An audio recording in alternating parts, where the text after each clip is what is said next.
And now, Star Trek IV, the best is yet to come.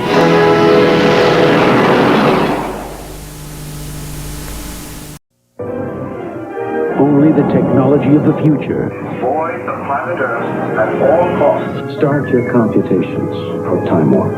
Can save what's endangering the past. We have arrived at the latter half of the 20th century. The crew from the Enterprise, San Francisco. Our own world is waiting for us to save it, if we can. Is coming home. Everybody remember where we parked.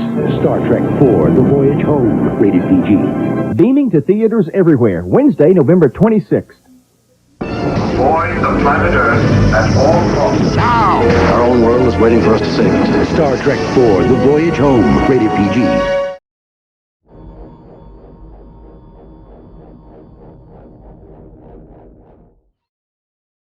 Star Trek IV: The Voyage Home is a 1986 American science fiction film, the fourth installment in the Star Trek film franchise based on the television series Star Trek. The second film, directed by Leonard Nimoy, it completes the story arc begun in Star Trek II: The Wrath of Khan and continued in Star Trek III: The Search for Spock. After directing The Search for Spock, Nimoy was asked to direct the next feature and given greater freedom regarding the film's content. The Voyage Home opened theatrically in North America on Thanksgiving weekend, November 26, 1986.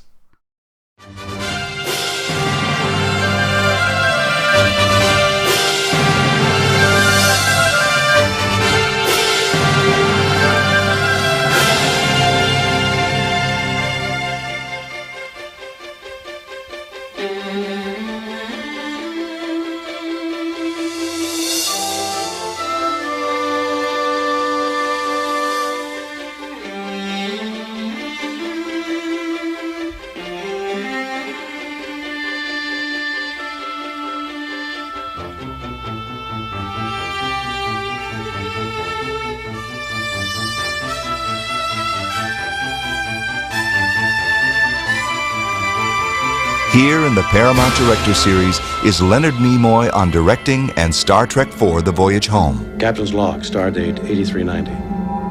We're in the third month of our Vulcan exile, and it was Dr. McCoy with a fine sense of historical irony who decided on a name for our captured Klingon vessel.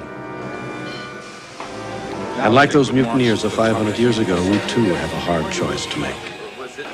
Can't go that way. Well, that's the way you would go if you could. Yeah, right. So why don't we bring them over this way a little bit? Huh? Yeah. Go to your left, guys, will you? About 1.5 to 2 feet. Yeah, something like that. Huh? Not bad. Yeah. Okay. All right. Can you see the look, please? Yeah.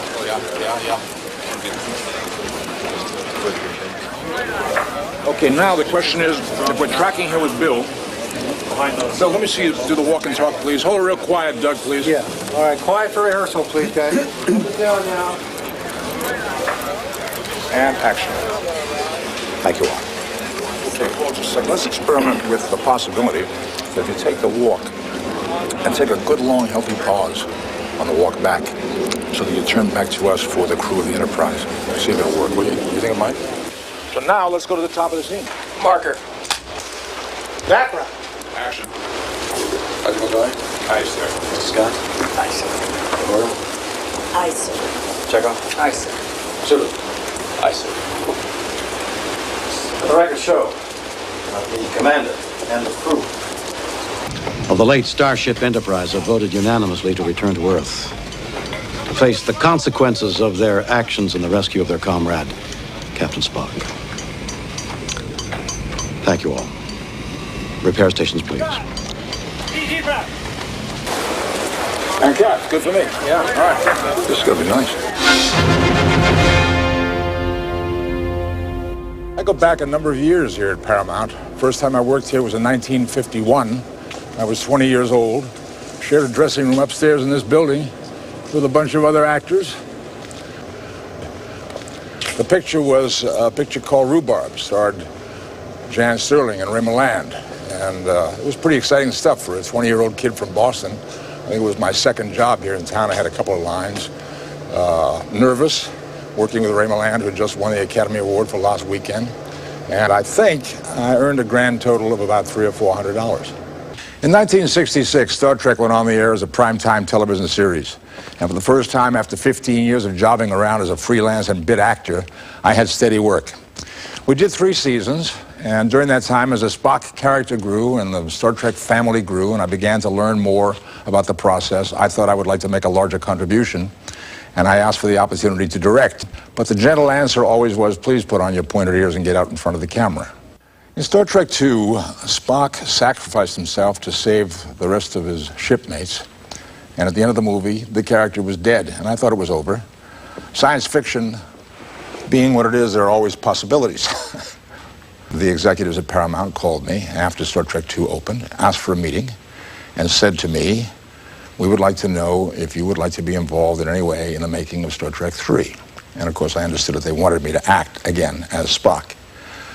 And I thought to myself, if there ever is going to be a chance to stop fooling around here and get serious about this directing career, now's the time. And I said, yes, I would very much like to be involved in the making of Star Trek III. I would like to direct the picture. And much to my surprise, they said, yes.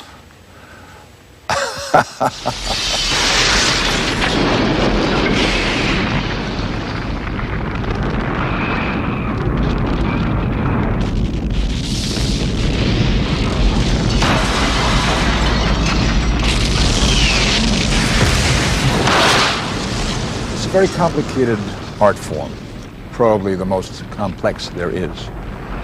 And the more difficult it gets, the more challenging it gets, the more I come to realize that there's only one way to do it, and that's to surround yourself, as I've been fortunate enough to do, with some extremely talented people. You get the right people, it all comes out just fine. From the time we finished making the Star Trek series in 1968 to the time we made the first Star Trek motion picture, 1979, 11 years had passed, and it took a little time for us to figure out exactly how to do these things. The feeling at first was that television is television, and you can do a certain kind of show and have a certain kind of good time and so forth, but we're going to make movies now. They're going to be big and serious and important, and I think perhaps we took ourselves a bit too seriously. Looking back over the films that we've done now, I think it took us a little time to kind of figure out how to begin to enjoy ourselves. And as each film progressed, I think we learned a little bit more about what we could do in these movies and what the audience would look forward to and enjoy the most in these movies. The first one that I directed, Star Trek III, was sizable in its passion. It was operatic, and I was pleased by that because I really thought about it in terms of being grand in passion, grand in size, smoke and fire, and with a planet disintegrating. Big stuff. In Star Trek IV, we decided it was time to really lighten up and have a good time, kick up our heels, and do a caper. Get down literally with our feet on the ground on the streets of San Francisco, playing scenes where these guys from another world, another time, are literally having a tough time figuring out how to get across the street.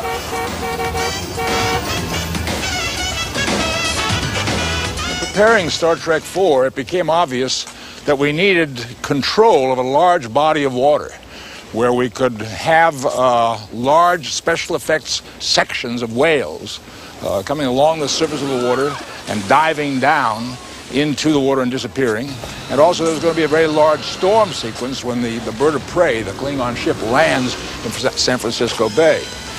And our special effects people did some research around town because years ago in Hollywood, most of the major studios had what they called a tank, a very large, oversized swimming pool is what it was, which they could do surface work and underwater photography work.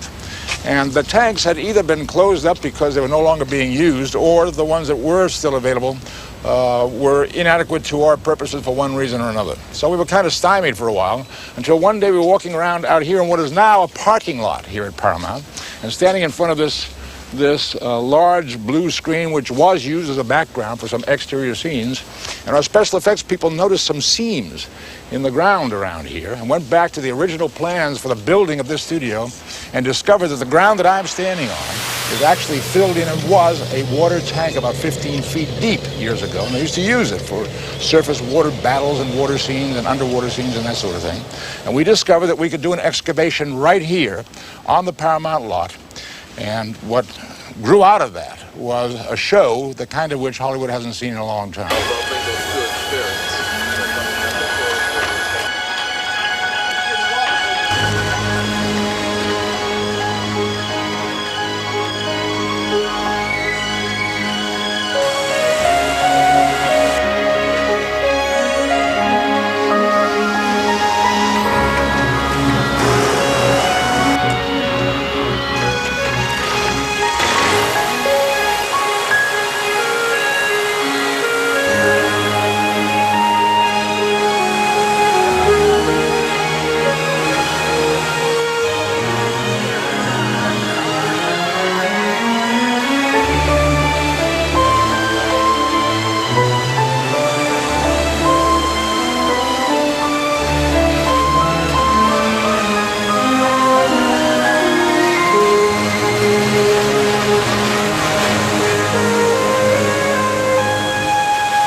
Once we decided to do a movie about humpback whales, we started looking at a lot of footage of whales to see if we could find what we needed. And we talked to a lot of underwater photographers, researchers, people who do that kind of work, who get in the water with whales, if possible, and get footage of them. We looked at their work, and it became pretty obvious we were going to have to create our own, because you just cannot get the kind of footage we needed with an actual humpback. They're too shy. They won't get that close to the camera, and they usually won't let the camera get that close to them, let alone human contact with the whales in the water. We needed that as well.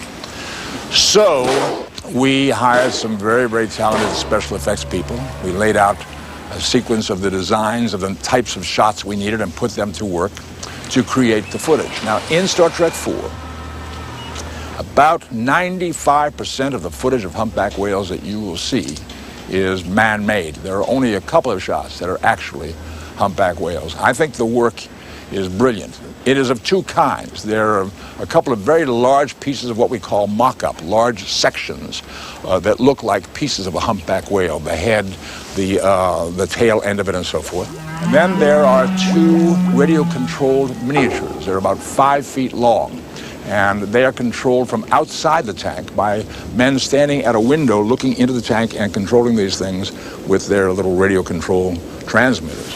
I think the work is amazing, and I think it has been overlooked because most people looking at this movie, including myself now, forget that this footage is not actual humpback whale footage. It is man-made. It looks so real. I think that these people deserve a lot of credit.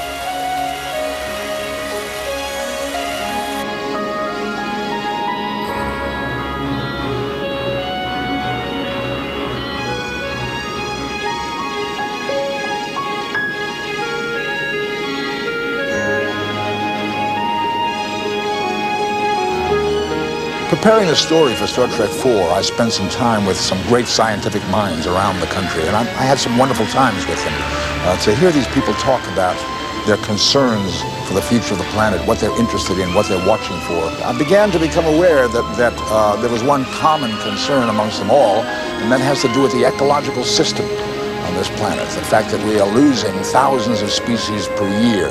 And I began to see it as a kind of a house of cards, this ecological system on this planet of ours, where if you build a house of cards, you could take a card away and the house might stand up. You might take another card away and the house might continue to stand, and so forth, until you reach the point where you pull what is known as a keystone card. You pull that card and the whole thing begins to collapse. And we might someday reach that point where one of these species becomes a keystone and the ecological system starts to come undone. And this led to the idea of us coming back in time to the 20th century to try to recapture, to try to revitalize a species that had been lost in the 23rd century and was causing a problem.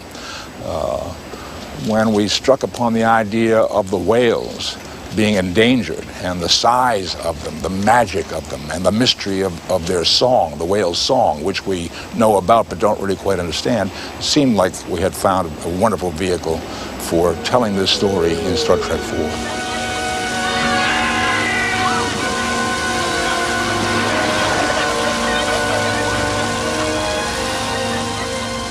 When you watch a movie on your television screen, you're not necessarily seeing it the way it was originally intended. If, for example, it was shot for the widescreen, that film has to be readjusted in some way to fit the specific shape of the video tube that you're looking at.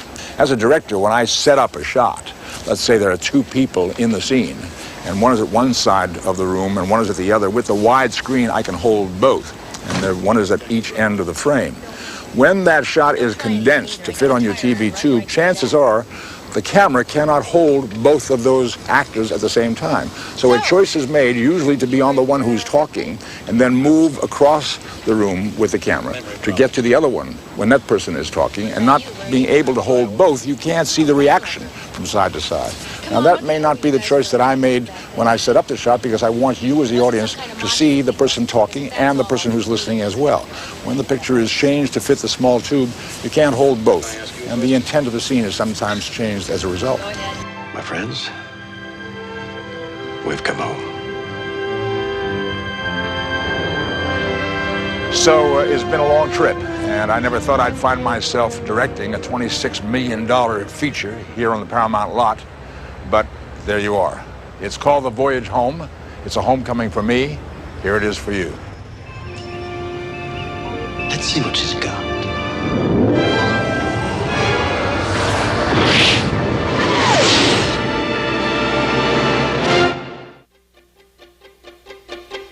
The directing thing is finally the most extraordinary opportunity that I've been given in my lifetime. Leonard Nimoy is part of the Paramount Director Series.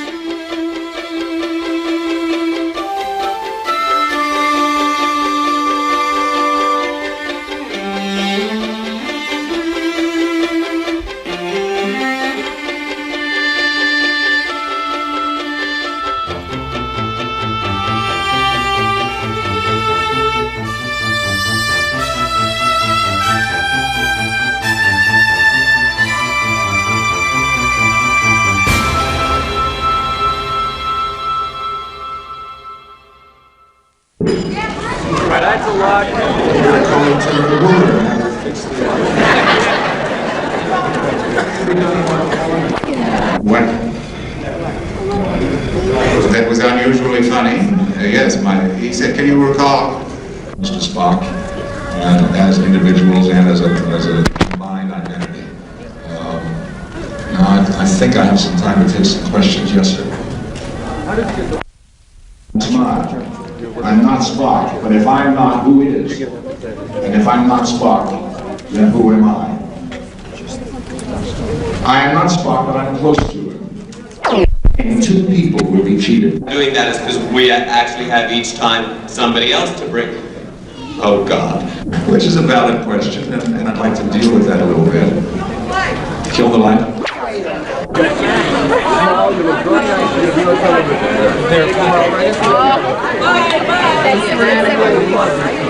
Here we are. Okay.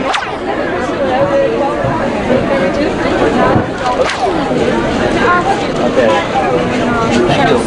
7. 7. E-A-G-E.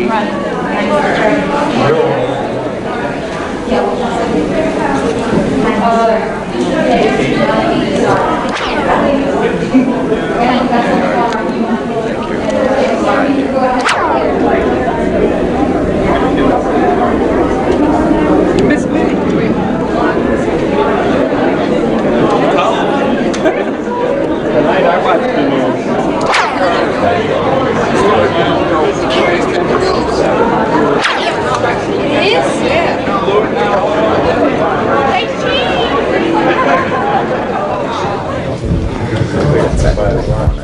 Okay, ready? Do one thing. Say, rip. Action!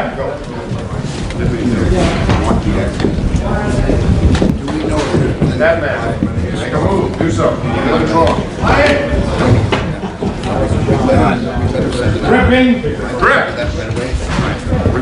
Dimming. Within the table. Up and down, please. Pulsate. Up and down. Okay, hold it right there. Stop. Freeze. Back to first position, please. Just before they went out. Jeff, re-enter the scene. We need the help. Yeah, a lot. You want to start patching those in now? You know what, guys? Thank you. Remember where?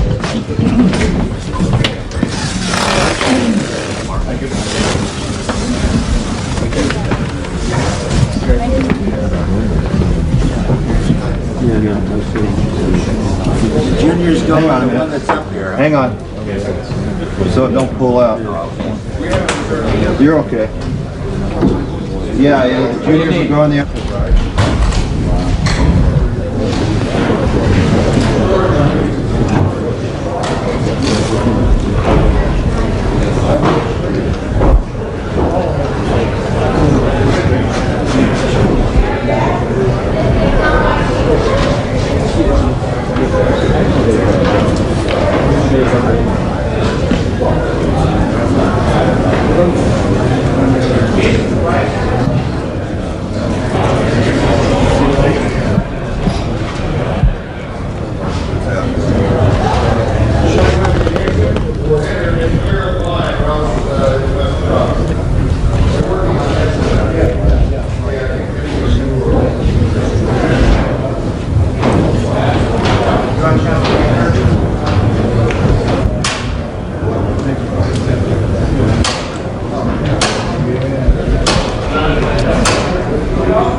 Quietly, folks.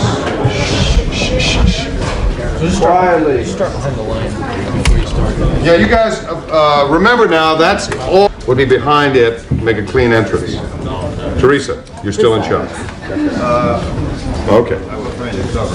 Quietly now.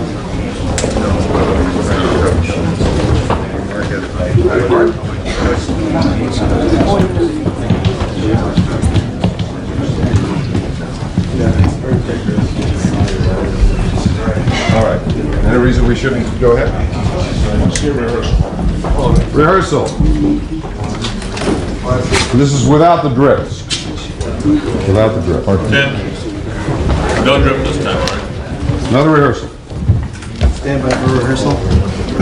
After this rehearsal. Stand by. So a couple beats after. Come on, kids, step out. Rehearsal, step out. Step out. And action. Go, please, action.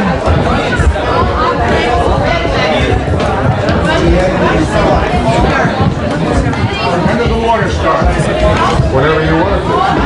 Drip! Get the street.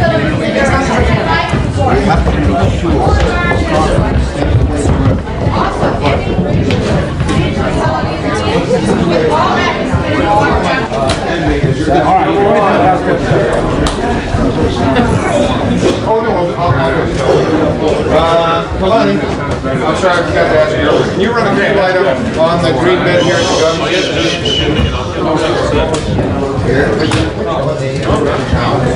You're okay there? Forget it.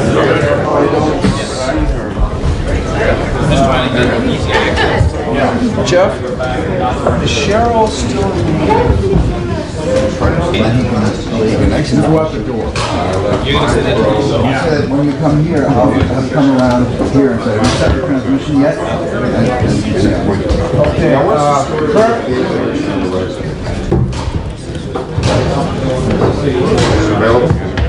All right, let's rehearse again, please. Working?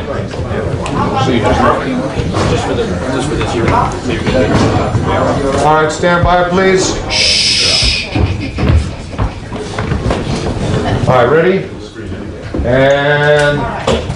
And background action.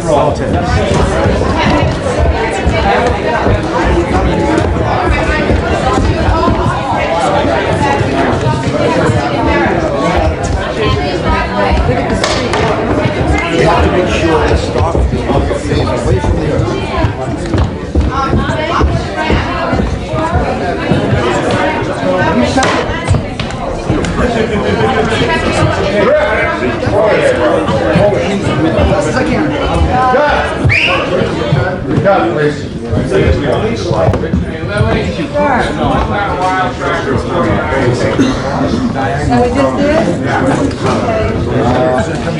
Our addition, I see. Okay. So this juncture,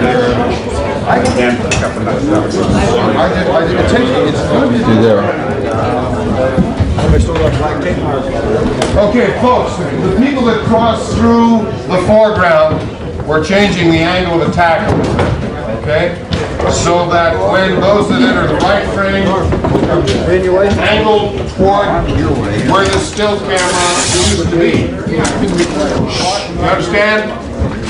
We're going to try and take the curse off the flatness of the foreground crosses. Now, I want to remind everybody that while the repair crew people are working on some leaking seals in these window panes, okay? And that probably in the next shot, Bob's aide takes us to the door, and an additional repair crew come in with a brace to brace that window leg or something, so that she can get back here. All right? And the same for the right to left people. We'll drive diagonally toward where the...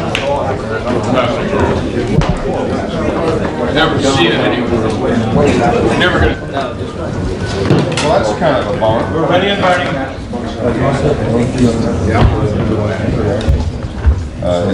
It's supposed to key out the water. Yeah? Okay. Pat? Let's see him. We could use a cross out of here. Okay. Out of here diagonally going that way. Tim, can you hand that over to the ripper real quick? There, right. Stand over here next to So you don't see it. Put the bucket under it right now for a minute. You want to give him a cue? Yeah, sure. Now what about, what are we using? Are you going to be able to see the drip? Don't let this get you Oh, wait a minute. Oh, he's down. Slow, real slow.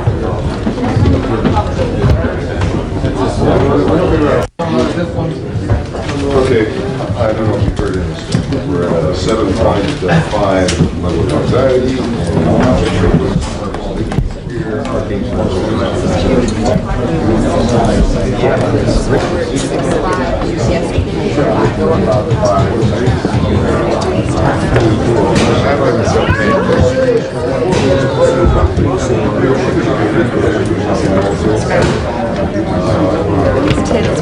I'm about to earn my paycheck. You're responsible. Yeah, I know. You're going to get on later, right? You're talking.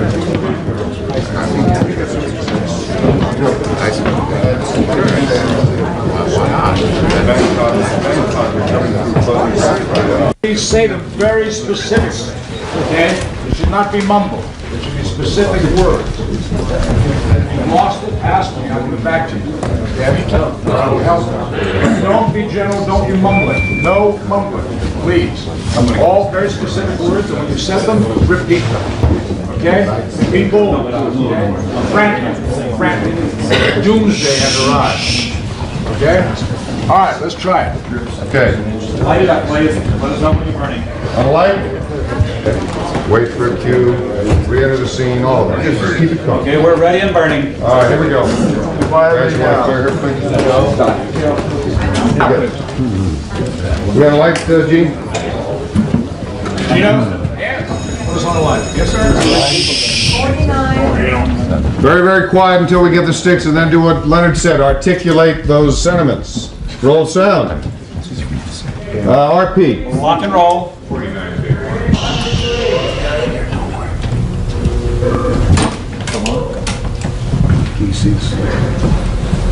Sync. Marker. And action.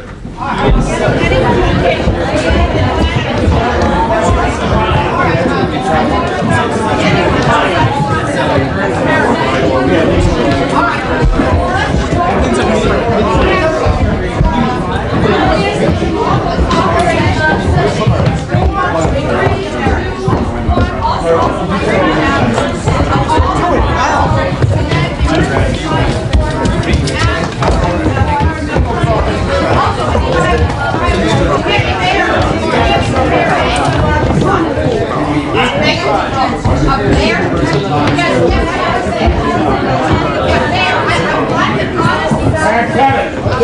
Sync. Rewind. Okay, good. One more. Very good, Peter. Very good. One more. I don't want to say roll it, but he's work. Wait a minute, hold it. What's flaring on the screen right now? What's the third screen? Probably one of the panels. Listen, for the new people, let me have your attention. This is kind of important. You can blow the shot. These acrylic panels, as you can see, if they kick light into the screen, it screws it up. And roll sound. Turn on the RP. Lock and roll. We're rolling.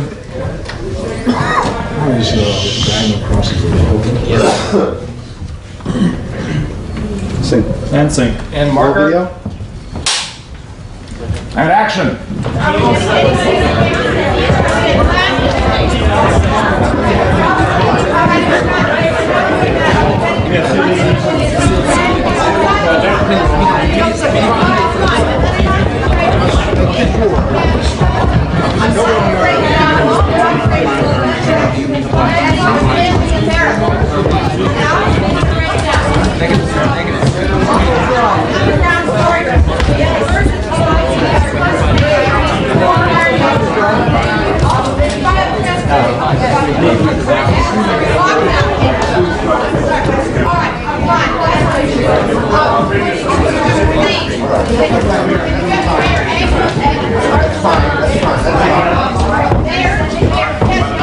Okay, cut it. Very good. It's cut.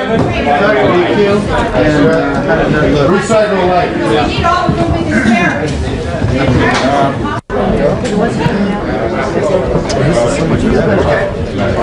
Leonard? That stage, start.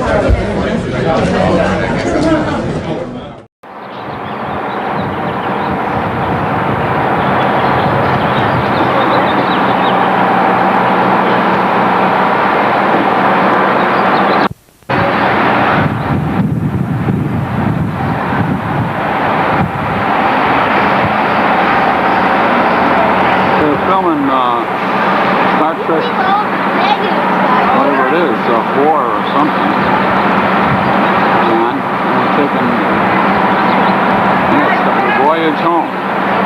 Please excuse any delay, disruption in the filming.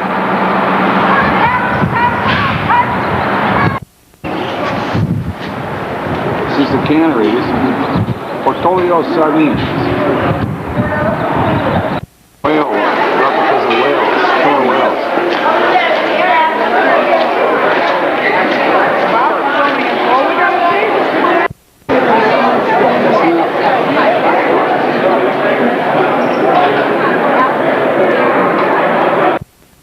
That's William Nimoy, John, right there. Going now with the fitness man.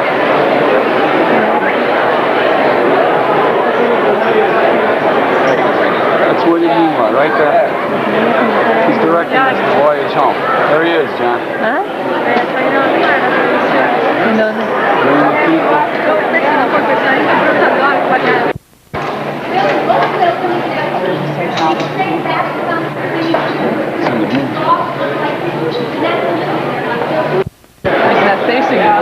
Now, William Shatner.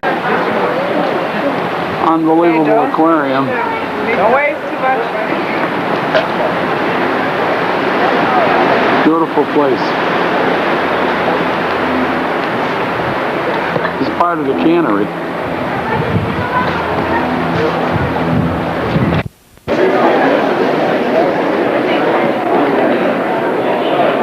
It's Nimoy.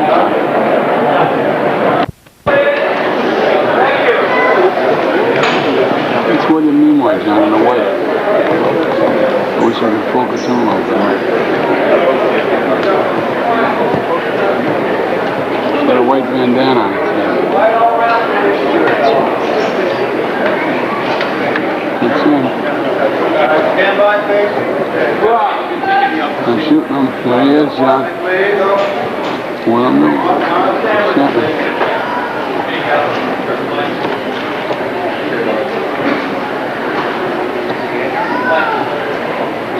And I need one. He's Shatner.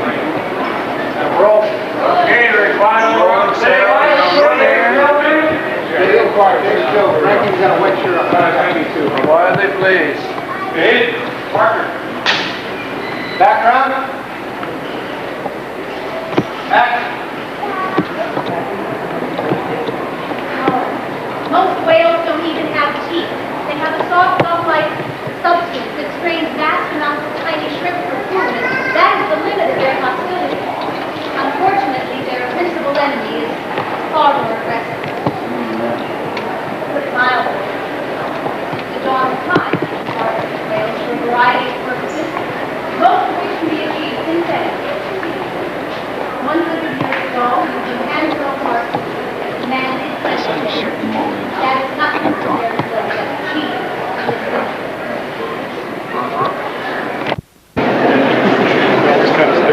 Go shopping, John.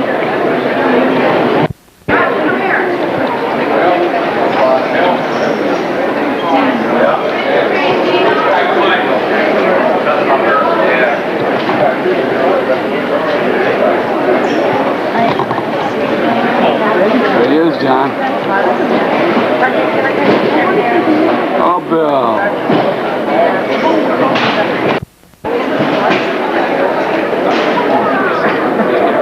John, he's looking at the wall. Bring him out.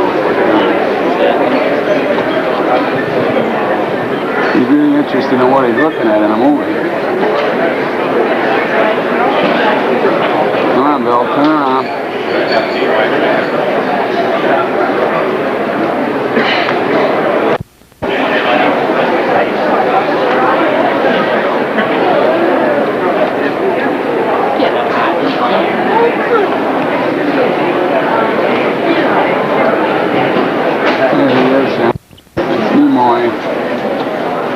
In the movie. There he is.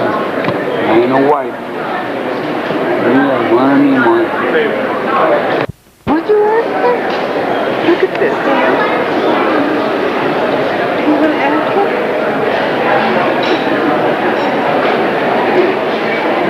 Oh, Bill. Come on over. Oh, Bill. Hey, Bill. Wave to him, Joe. Maybe he'll wave back. What's he looking at, this guy? Okay, you guys are going to have to step There's behind. Leonard Nimoy, John. Yeah. Look at Nimoy. There's both of them. Look at Nimoy.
Television series Star Trek has proven more successful in syndication than in its original 3-year run on NBC. As a movie series, it has been a blockbuster. The first 3 Star Trek movies have earned more than $250 million. Waiting in the wings, Star Trek IV: The Voyage Home. On location in Hollywood, Dick Shoemaker has this exclusive report. Cue the wind machine, the rain machine, the wave machine, the smoke and the lightning, and you've got a scene from Star Trek IV: The Voyage Home. But how do you make Star Trek IV different from the other 3? One thing, we're doing a time travel story, which we have not done in any of the prior films, and we're traveling back to now. We will land in San Francisco in the late 1980s. Obviously, the Star Trek cast didn't land in the best of circumstances, and making this scene wasn't very enjoyable either. The enjoyment is in the nostalgia of, do you remember the day when we were in the tank? And it seems to be enjoyable from then on. I was in the water for a couple of days before that, swimming around alone, and in any case, it was cold. It all started when a parking lot at Paramount Pictures was turned into a giant outdoor movie set with scaffolding to hold all the lights and support wires. Then they built a spaceship out of wood and plastic, put it into a water tank, painted the spaceship green, added the water and a wooden platform for the camera and crew, covered it all up, and shot the scene. Each little drop of rain was like a sheet of ice. It really feels like you're in a real storm. To be pelted by that wind and rain and waves, it is bone-chilling. This has the earmarks of being the best one we've made. Hardly did anyone believe that we would again be working on Star Trek 18, 19, 20 years afterwards. Star Trek 5? Who knows? Or 6 or 7 hailing frequencies open, Captain. I don't know. Wonder if they shot that scene here. I don't know. I think it was a West Coast city, Mary. All right, Short Circuit star Ali Sheedy. Good Morning America's Joan London. The Miracle Mile. I've been able to have some fun acting because Star Trek is in my past and my present, and I expect my future. Condition report, Spock. No data, Admiral. Computers are non-functional. The mains are down, sir. Box power is not responding. Switch to manual control, Mr. Sulu. I have no control, sir. My God, Jim, where are we? Out of control and blind as a bat. As a young classical actor in Canada, William Shatner never dreamed he would achieve international star status as Admiral James T. Kirk, commander of the Starship Enterprise. Riding high on the explosive success of the Star Trek television series, Shatner went on to star in the hit series T.J. Hooker. But the world loves him first and foremost as Admiral James Kirk. And we'll welcome him once again in the long-awaited Star Trek IV, The Voyage Home. Leonard Nimoy tells us about William Shatner. We are very good friends, get along very well. We have our tensions on the set, just like anybody else would when there's a difference of opinion. But in general, we really, I think I can honestly say that we admire each other's work and have a lot of respect for each other's work, and we get along very well. I think he's a terrifically hard-working professional actor. The records show the commander and crew of the Starship Enterprise, the late Starship Enterprise, have voted unanimously to return to Earth to face the consequences of their action in the rescue of their comrade, Captain Spock. This film is treated a little more lightly, and so I tried to lighten up. What is that? What's wrong? You have a pocket pager. Are you a doctor? What is it? I thought I told you never to call me. Sorry, Admiral. We just thought you'd like to know. We're beaming them in now. All right. Tell them phasers on stun. Good luck, Kirk out. You want to try it from the top? Why don't you tell me when those whales are leaving? Who are you? Who do you think I am? Don't tell me. You're from outer space. No, I'm from Iowa. I only work in outer space. What were the principal historical events on the planet Earth in the year 1987? Correct. What was Kira Kim Fa's first law of metaphysics? Nothing unreal exists. Correct. Adjust the sine wave of this magnetic envelope so that antineutrons can pass through it, but antigravitons cannot. Correct. What is the electronic configuration of gadolinium? Correct. How do you feel? How do you feel? How do you feel? I do not understand the question. With the birth of Star Trek in 1966, Leonard Nimoy became known the world over as Mr. Spock, the logical, unemotional science officer of the Starship Enterprise. Other starring roles followed on television's Mission Impossible, and on stage in such classics as Fiddler on the Roof, Sherlock Holmes, and Equus. Leonard Nimoy directed Star Trek III, The Search for Spock, and now directs the newest blockbuster, Star Trek IV, The Voyage Home. Leonard Nimoy comments on directing. It's just very hard to do both jobs. Very tiring physically, too, because, particularly with the Spock character, because on days when I'd be in full makeup, it takes a couple hours to do that makeup, so you're doing putting in the full day as a director as well as the acting work and the makeup time. It's a long day. Hello, Clay. You camera marker? So let's experiment with the possibility that you take the walk and take a good, long, healthy pause on the walk back so that you turn back to us for the crew of the Enterprise. See if it'll work. What do you think of mine? As actor and director.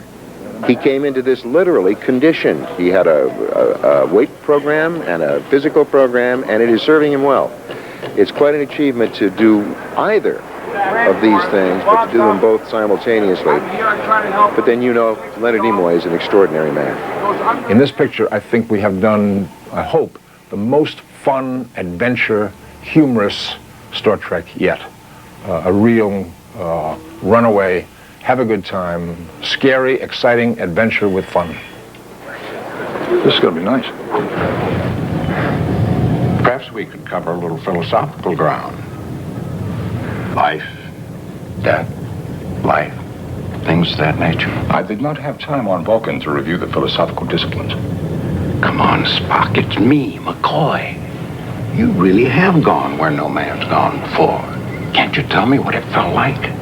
It would be impossible to discuss the subject without a common frame of reference. You're joking.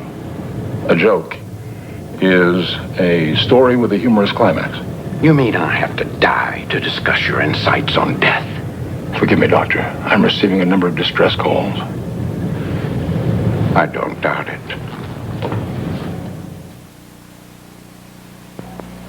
Doctor's over. Dr. Sandy's over. 8287. What's the matter with you? Kidney dialysis. Dialysis? My God, what is this, the Dark Ages? Here. Do you swallow that? And if you have any problems, just call me. DeForest Kelley, better known as the outspoken but lovable Dr. McCoy of Star Trek, continues in his famous role in Star Trek IV, The Voyage Home. He began his career in such classic film westerns as Gunfight at the OK Corral and Raintree County, and was featured opposite such stars as Bing Crosby, Bette Davis, Kirk Douglas, and Burt Lancaster. When television westerns were in their heyday, he guest starred on shows like Gunsmoke, Bonanza, and Rawhide. Then in 1966, Kelley was cast as Dr. Leonard Bones McCoy, a role which has catapulted him to worldwide fame. DeForest Kelley discusses this role. The fans began to pick up on McCoy. And so they began to feed him more and more, and as time went by, he became more important and eventually moved into a co-starring position. DeForest Kelley is a classic film actor. Classic film actor. He's a guy who probably you'll never see do a dishonest moment. He's very spare, very sparse in his choices, not flamboyant or theatrical. Extremely real on camera. His kind of acting is behavior. It's rather than performance. He doesn't perform for the camera. He behaves like a human being. And I think the best tradition of film actors. Get out of the way, get out of the way. In the best tradition of Star Trek, Bones faces a perplexing situation in a modern-day hospital. Configuration of gadolinium. How do you feel? How do you feel? How do you feel? I do not understand the question. With the birth of Star Trek in 1966, Leonard Nimoy became known the world over as Mr. Spock, the logical, unemotional science officer of the Starship Enterprise. Other starring roles followed on television's Mission Impossible, and on stage in such classics as Fiddler on the Roof, Sherlock Holmes, and Equus. Leonard Nimoy directed Star Trek III, The Search, and now directs Star Trek IV, the voyage home. It's just very hard to do both jobs. Very tiring physically, too, because, particularly with the Spock character, because on days when I'd be in full makeup, it takes a couple hours to do that makeup. So you're doing putting in the full day as a director as well as the acting work and the makeup time. It's a long day. Hello, Clay. You camera bucket? So let's experiment with the possibility that you take the walk and take a good, long, healthy pause on the walk back so that you turn back to us for the crew of the Enterprise. Harv Bennett on Leonard Nimoy, the actor and the director. He came into this literally conditioned. He had a weight program and a physical program, and it is serving him well. It's quite an achievement to do either of these things, do them both simultaneously. But then you know Leonard Nimoy is an extraordinary man. In this picture, I think we have done, I hope, the most fun, adventure, humorous Star Trek yet. A real runaway, have a good time, scary, exciting adventure with fun. This is going to be nice.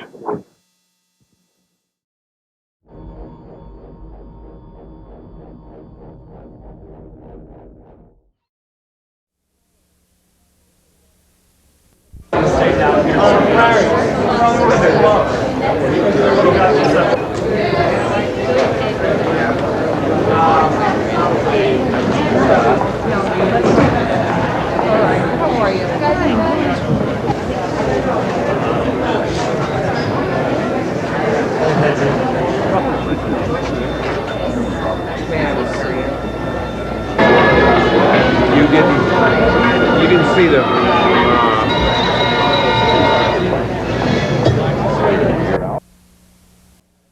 Well, I thought when this would happen, I would say, oh, triumphant, great, and let me tell some of you off who got in the way in the early days, and it's just, I have a feeling of great peace and happiness, and if they'll forgive me my mistakes, I'll forgive them theirs. You took a collection of actors who weren't really household names at the time and turned them into legends, really. Can you recall thinking 20 years ago some of the principles, what your thoughts were about those people, those individuals, and why they were placed? I wanted actors, and that's what I got. People who were good at what they did. If we were going to make it, we weren't going to make it with stars. We had to make it with people who could relate to different races and different civilizations and so on. And that's what we got, and it was the right way to go, thank God. Were any of them known at all at that time? Bill Shatner I'd seen on The World of Susie Wong on Broadway, and he was reasonably well known.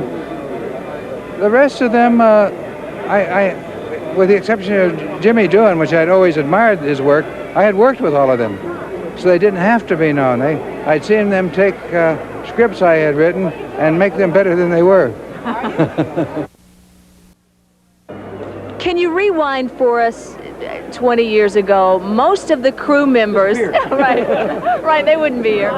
Most of the cast members were unknowns. We did know of you. Can you take us back to professionally what was happening for William Shatner then?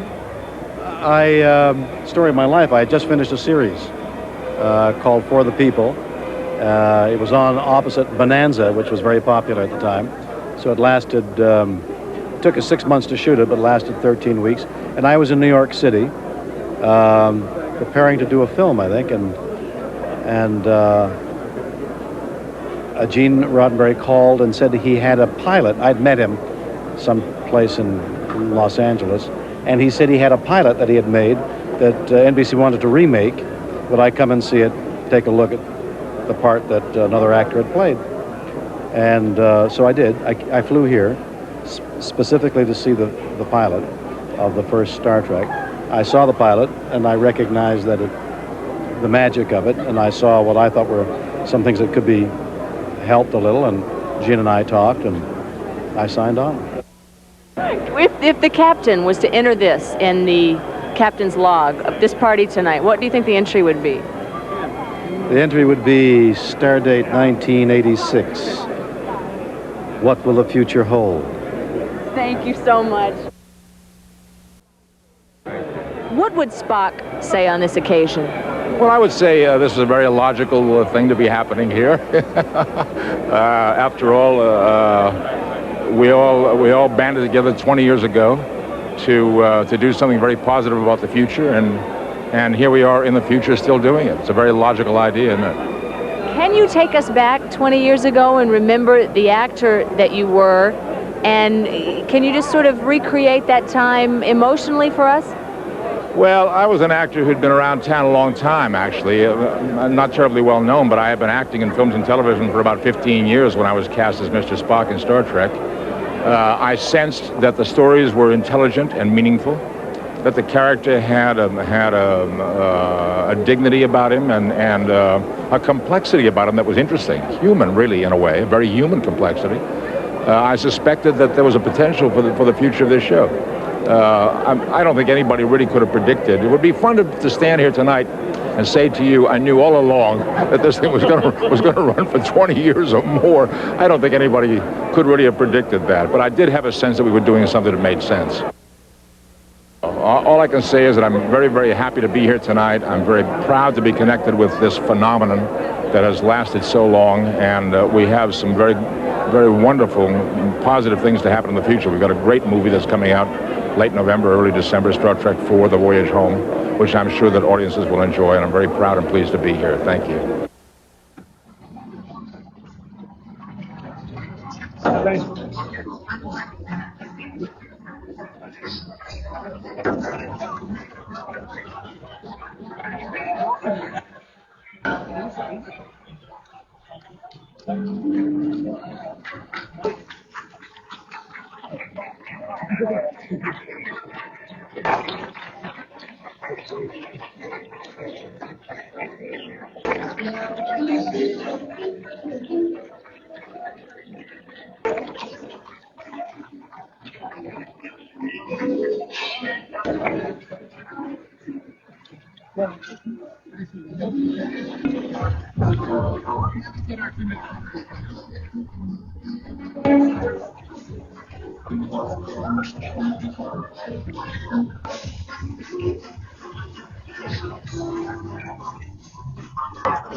It is now 47 after all. This week we are going to be looking at the phenomenon known as Star Trek, the TV series, the movies, the cast, and of course the razzle-dazzle special effects. In a few moments, an interview with Mr. Spock, Leonard Nimoy, but first an overview from Mr. Siegel, Joel that is. Good morning, Joan. It was on the air for just 3 seasons, just 79 episodes. It's been off the air for 20 years. But no TV series before or since has had the devoted, relentless, fanatical fans Star Trek has. They are called Trekkies. I am not one of them, which allows me to view the phenomenon with some objectivity. Space, the final frontier.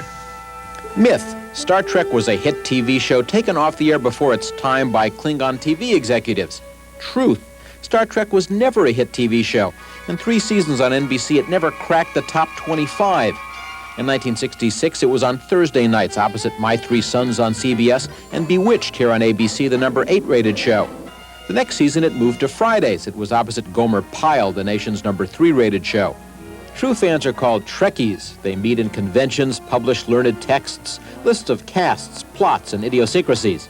A fan knows Mr. Spock never smiles. A Trekkie knows exactly when and where he did. A Trekkie knows what a tribble is, a furry creature, a living smoke alarm who knows when an evil Klingon is about. But only a Trekkie knows how many there are. Hundreds of thousands. 1,771,561. You say, bang zoom!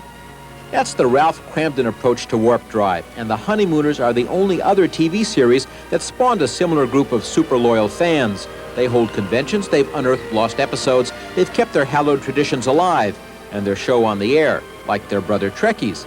But Star Trek is the only TV series in history that's moved lock, stock, and force field to the movies, where the 3 Star Trek features have grossed $240 million. And more proof of Star Trek's unique place in America's imagination. NASA named this test shuttle the Enterprise.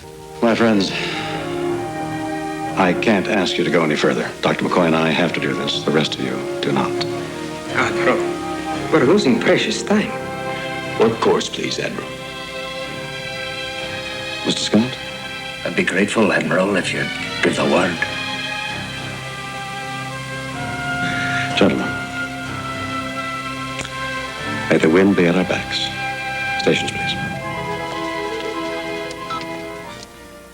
And the wind has blown fair for Captain Kirk. Star Trek IV opens the day before Thanksgiving. There will be lines, 1 million hardcore Trekkies camping out all night to be the first to see it.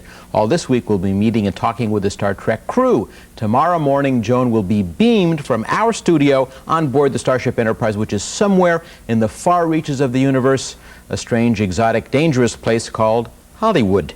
It's 10 minutes before the hour, and Joan will be back with Leonard Nimoy, or Mr. Spock, if you will, after this from Magnavox. All the crew of the Starship Enterprise is blasting off again, traveling to where no man has gone before. And that means there's another Star Trek movie. It is called Star Trek IV: The Voyage Home. Leonard Nimoy is back as Mr. Spock, and he's back as our guest. It's nice to have you here. I've had more fun looking not only at this movie, but behind the scenes of the movie. For all the Trekkies out there who are hanging on your every word, how much can you tell us about what the movie is about? Well, in the 23rd century, which is the time of Star Trek, Earth is in terrible trouble. We, the crew of the Enterprise, have to go back 300 years in time to now to pick up something here on Earth that no longer exists in the 23rd century and carry it into the 23rd century to save the planet.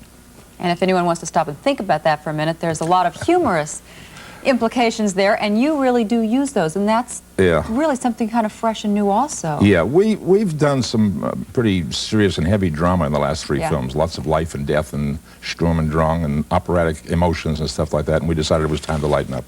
All right, we have a scene from the movie. I want to show them right now. Spock and Kirk are in San Francisco, and that's definitely another world to them. A little bit of folklore, okay? Star Trek folklore, because a lot of people had a lot of questions they wanted me to ask you. Well, let's start with the handshake. Am I doing it right? The handshake? You do it. The Vulcan, you mean this? I mean the hand side. That. If you can't do it, you're in a lot of trouble. The first time we introduced that into one of the episodes, it was an episode called A Mock Time, where we had to go back to Spock's home planet of Vulcan because Spock was engaged to be married. The lady that I was doing a scene with, she had to do it, and she had trouble. She struggled with it, and we got her hand in the position off camera, just like I'm doing right now, and hit it, and got it ready, so that when it came time to do it, she had it ready, and she just popped it. It comes from an Orthodox Jewish ceremonial gesture. This is the shape. This is actually the shape of the letter Shin in the Hebrew alphabet. And that letter is the first letter in the word Shaddai, which means the Almighty. So the suggestion is they're using a symbol of the Almighty's name when they bless the congregation. How strange has it been for you to really be able to see yourself there in living color on screen as you grow older over the years? Because none of the rest of us have Well, it's quite extraordinary. It's quite extraordinary, really. And in a way, I feel a great sense of accomplishment. You know, to still be around and still be acceptable doing it for so long, and for people who want to still continue to see it for so long. I think in this picture, in Star Trek IV, the work that I did as Spock is the most relaxed I've ever done, and certainly the interaction between myself and the other characters is the most comfortable I've ever been, and I think it is because of the passage of time. There are some things that happened between us, particularly between Bill Shatner and myself in this movie, that could only happen after working together for 20 years. I have a hunch that we'd all be a lot happier discussing this over dinner. You guys like Italian? No. Yes. Yes. No. No. Yes. No. Yes. I love Italian. And so do you. Yes. I never dreamed that I would have this kind of longevity in this thing. When we made the series in 66, 67, 68, we were a moderate success, never really a hot show. It wasn't until the syndication, 72, 3, 4, that the show really started to take off and became and still is the #1 syndicated show in television history. It's quite an accomplishment. I feel very proud of being part of that. Well, it's such a wonderful series, and it has such great, it's really got great values and the morals that people learn from, and it's really enjoyable seeing it once again, even 20 years later. Nice to see you. Thank you, and nice to see you.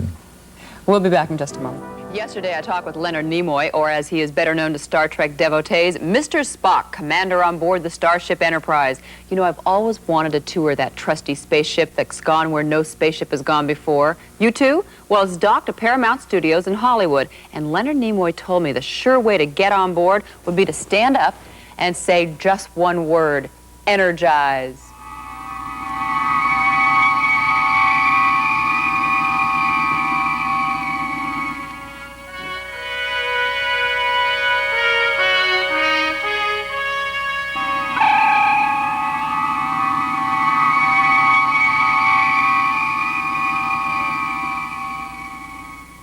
Hey, it worked.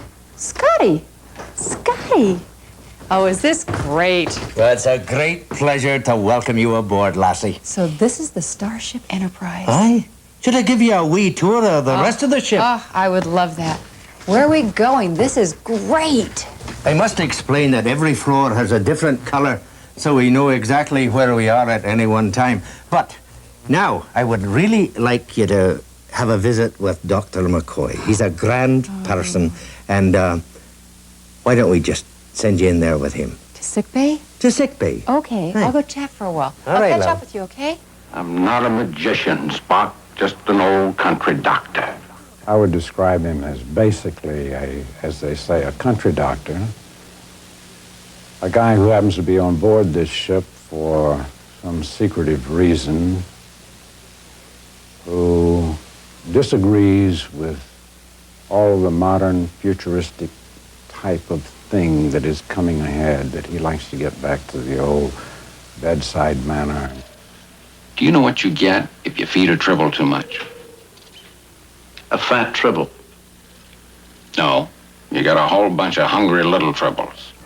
Hi! Oh, I had a great talk with Dr. McCoy. Oh, he's a grand man. There's Yeah. no doubt about that. But I tell you, now I have to show you something that you'll really find fascinating. All right, show me the way. All right.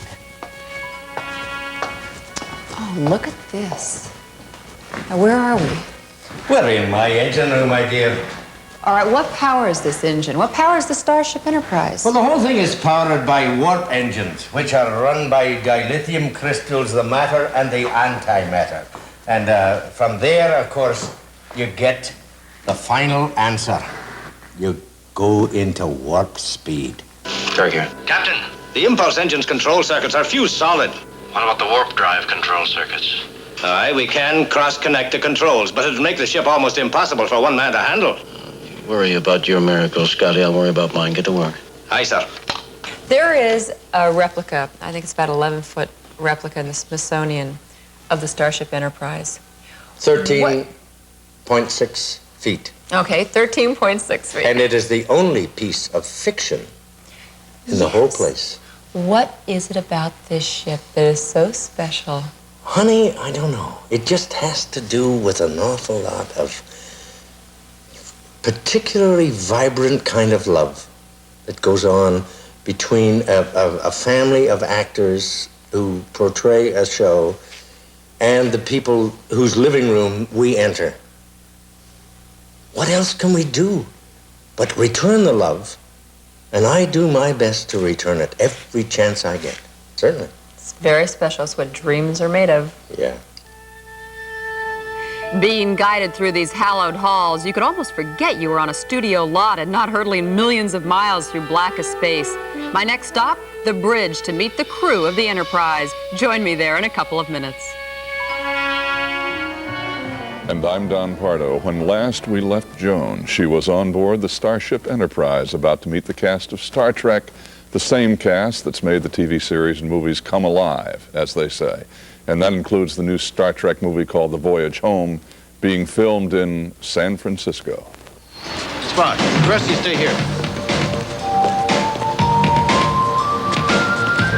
And the rest of you break up. You look like a cadet review. First time since the series when there is individual focus on the characters, when the dialogue is written for the characters. I'm talking, obviously, you know, when you're talking about the three starring roles, you know you're going to get very specific dialogue. But for the supporting actors as well, dialogue is indigenous to those characters. So that we each have a moment in the sun, so to speak. Or two or three. Yeah. Can you help us? Please, we're looking for the naval base in Alameda. Could you tell me where the nuclear vessels are? Ooh, I don't know if I know the answer to that. I think it's across the bay. In Alameda. That's what I said, Alameda. I know that. But where is Alameda? 1986, that's the 20th anniversary of Star Trek. Did any of you ever dream that you would still be doing the same characters all these years later? Never had a doubt about it. Of course, nobody knew. But what we were saying then was that this show probably will end after the first season because it's too good for television. Too good. Yeah. There was quality that we smelled here. There was integrity that we saw here. Yeah. We felt the caring. Yes, and at the same time, it follows the first law of show business. It's not only a show that has great dignity and character and quality. Did you ever hear of a doomsday machine? No, I'm a doctor, not a mechanic. It's a weapon built primarily as a bluff. It's never meant to be used. So strong it could destroy both sides in a war. But it follows that first law of show business, and that's to entertain. Right. It's a high adventure. We're going in peaceful exploration, but every week there was a great adventure.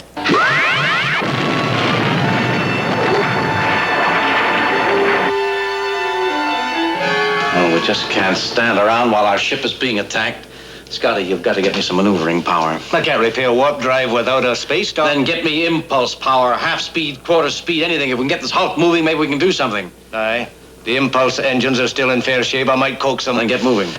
New York Times did a review of you all in Star Trek 3, and they said, quote, "The regulars have learned to relax and stop trying to look as young as they did in the TV series days, and consequently, much of the poignancy of this film derives from its acknowledgement of the passing of time." How comfortable are all you with that passage of time? Obviously, a lot of time had elapsed from the TV series to the motion picture, and we looked different, so it would have been very awkward for us to do that. But it was a continuation of that whole philosophy of Star Trek, change. And with that passage of time comes, hopefully, growth, acquisition of more knowledge, and hopefully wisdom with the passage of time, death, you know, the loss that comes with it. Perhaps we could cover a little philosophical ground. Life, death, life, things of that nature. I did not have time on Vulcan to review the philosophical disciplines. Come on, Spock, it's me, McCoy. It would be impossible to discuss the subject without a common frame of reference. You mean I have to die to discuss your insights on death?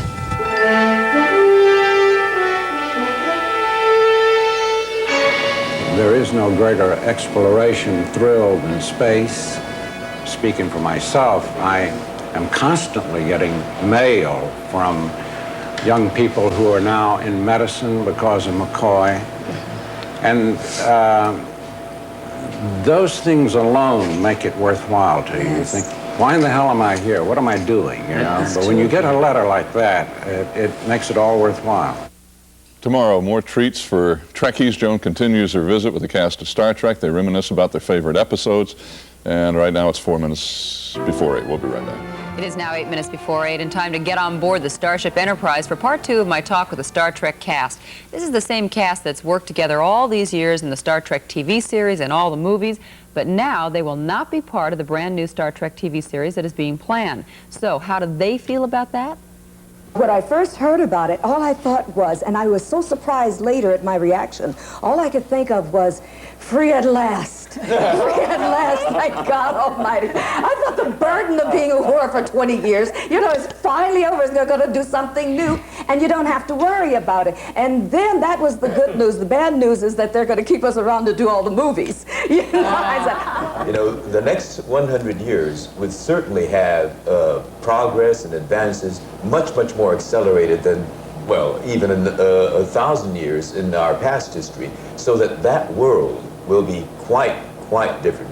And, you know, the story possibilities that could be explored with Gene Roddenberry's imagination, integrity, and humanity, I think it'd be very exciting. But it certainly would not be our Star Trek. All right, 2 programs. City on the Edge of Forever and Trouble with Tribbles. These seem to be the most popular with the real Trekkies. What do you think it is about those two episodes that just really seem to hit home? I know for myself, watching City on the Edge of Forever, I was really very touched. It transcends the genre and becomes just a very human story that anybody can relate to. A love story. With the A-bomb and with their V-2 rockets to carry them, Germany captured the world. And all this because McCoy came back and somehow kept her from dying in a street accident, as she was meant to. No, Jim!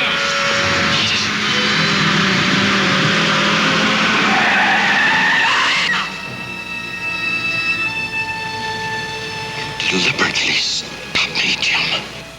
I could have saved her. Do you know what you just did? He knows, Doctor. He knows. I was very touched by the whole story and the very tragic ending to the story. So it's just a beautiful love story, I think. All right, how about the Trouble with Tribbles? I got to bring the sweet little furry things on. I think it may be one of the first times we did a show with animals, or if at all, and talk about an animal in the future. But it was also the first comedy we did. The first time that humor was really, really introduced to Star Trek. You running a nursery, Lieutenant? Oh, Captain. Well, I hadn't intended to, sir, but the Tribble had other plans. Does anyone else have a favorite episode? If you could just save one. The Naked Time. Oh, is that your favorite too? He has impeccable taste. Beware!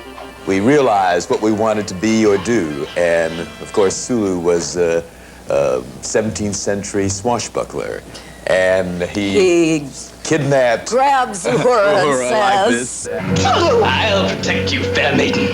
And she said, sorry, neither. That line, I think, slipped by a lot of people, particularly on the early hour. You had some wonderful words, I think, from Martin Luther King, did you not, about your role?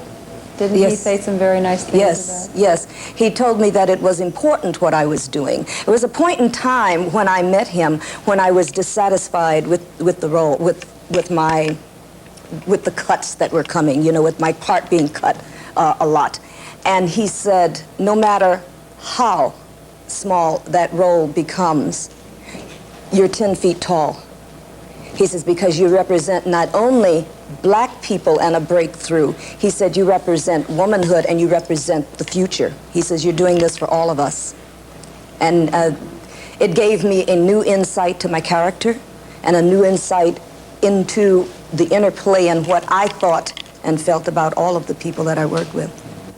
And they're all really a great group, and yes, that was Joan Collins with Captain Kirk in that one scene, and William Shatner will be with us tomorrow for part 4 of our series. Right now it's 56 after, and we'll be back right after this. It is now 8 minutes before 8. All this week I've been visiting the crew of the Starship Enterprise. Today, the man who runs the ship, Admiral James T. Kirk, or William Shatner, if you will. William Shatner and the rest of his friends are back again in Star Trek IV, The Voyage Home. Star Trek IV is, and I haven't seen it, is going to be wonderful entertainment. It's going to be lighthearted in many ways, amusing, very funny, and it's a whole other look at Star Trek and its people. Your use of language has altered since our arrival. It is currently laced with, shall I say, more colorful metaphors. Double dumbass on you, and so forth. You mean the profanity? Yes. That's simply the way they talk here. Nobody pays any attention to you unless you swear every other word. You'll find it in all the literature of the period. For example? Oh, the collected works of Jacqueline Suzanne. The novels are Harold Robbins. Ah, the giants. With the character, Captain Kirk, how satisfied are you with the way the character has developed? I'm quite gratified. What we're finding is that as the actors get older, that we write for that aging process. It's unique in the annals of entertainment, I think, that one of the Star Treks I started to, I couldn't read too easily. You open this one. I'm almost afraid to. What is it? Klingon aphrodisiacs? No. Bones. This is charming. For most patients your age, I usually recommend Retinox 5. I'm allergic to retinox. Exactly. Happy birthday. I've been in front of the camera all my adult life and a good part of my life before I was an adult. And I can see the process, and it happens in front of my eyes because I'll tune into a show that was made 20 years ago, and you can see the difference, that what the things that age bring. And no amount of oil of Olay is going to eradicate it as much as we would hope for. So you have to kind of accept your age a lot. It's brought home more forcefully than in any other way. You were a classical actor. I mean, you went to Broadway, then you were in the golden age of television, a lot of shows. Did you worry about the fact that people would see you only as Captain Kirk for so long? Was that a concern?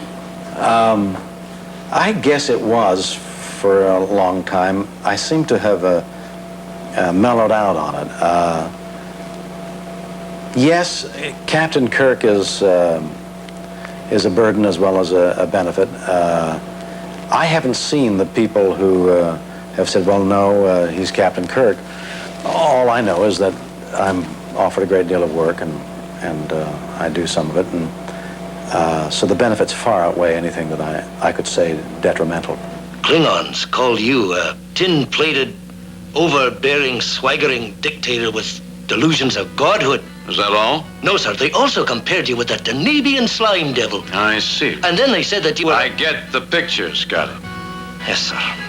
And after they said all this, that's when you hit the Klingons. No, sir. What was it they said that started the fight? They called the Enterprise a garbage scow. You hit the Klingons because they insulted the Enterprise, not because they...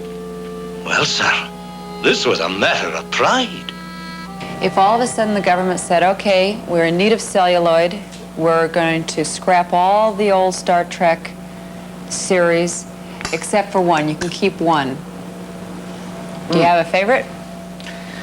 No, what I would tell the government would be, take them all, we'll make them again. Let's do something new. And the new Star Trek 4 will be released next week. Star Trek is the brainchild of a man named Gene Roddenberry, and tomorrow you'll meet him. Right now it's 7:56, and we'll be back right after this from Stouffer's. Gene Roddenberry is the creator and producer of Star Trek. I met with this thoughtful, friendly man in his office at Paramount Studios. He had a lot to say about what we see on our television screens today, and of course Star Trek. Although the show was his idea, the network at first had ideas of its own. If there is a truism in television, it is that no successful show ever gave a network exactly what it wanted. But that isn't because the networks are dopes or dunderheads. It's because of the different way an artist looks at things and the different way business people look at things. And that's as it should be. I'm sure Michelangelo had the same problem when he was doing his beautiful things. What about the cast of the show? I'm told that NBC only wanted white males on the bridge, no women, no blacks. When I brought in a mixed racial crew, both the network and Desilu Studios, which had it at that time, came in saying, what are you doing? You're going to ruin us. And then when I insisted on it, then the advertisers came in, the agencies, and said, if you show this black girl as an officer dealing with white people on that basis, you're going to be barraged with hate letters, and whole areas of the country are going to refuse to handle your show. And we often forget that's how the country was then. One thing that makes me love viewers and love the audience is that we never received in 20 years one single letter of that kind. The pilot, the original pilot, was really a lot different from the shows that we know today, wasn't it? Yes, the original pilot even had a different captain, Jeff Hunter, who was a fine actor. The only people that were in the original that stayed over was Leonard Nimoy, although he looked quite a bit different then, and he was not the emotionless Vulcan then. Yeah, he tended to grin and show nervousness in that first pilot. Records show the tallest group has never been explored. Solar system similar to Earth, 11 planets. Number 4 seems to be Class M. Oxygen atmosphere. It's hard to think about it now with all the success of Star Trek, but the original series that ran on TV was not that big a hit. No, it was only with young-minded people. But we were quite a different United States then. One can over-intellectualize what we did on Star Trek, but we always told stories of action, adventure. There was always a want, a need, a goal, feelings. And we were the only show, for example, during all of the dreadful Vietnam affair, only dramatic show that ever talked against Vietnam. But as in the case of Jonathan Swift, we set it on another planet. If this planet is to develop in the way it should, we must equalize both sides again. Jim, that means you're condemning this whole planet to a war that may never end. It could go on for year after year, massacre after massacre. All right, Doctor! Kirk playing essentially the role of our presidents in those years, where he'd gotten into it and he was having trouble getting out of it.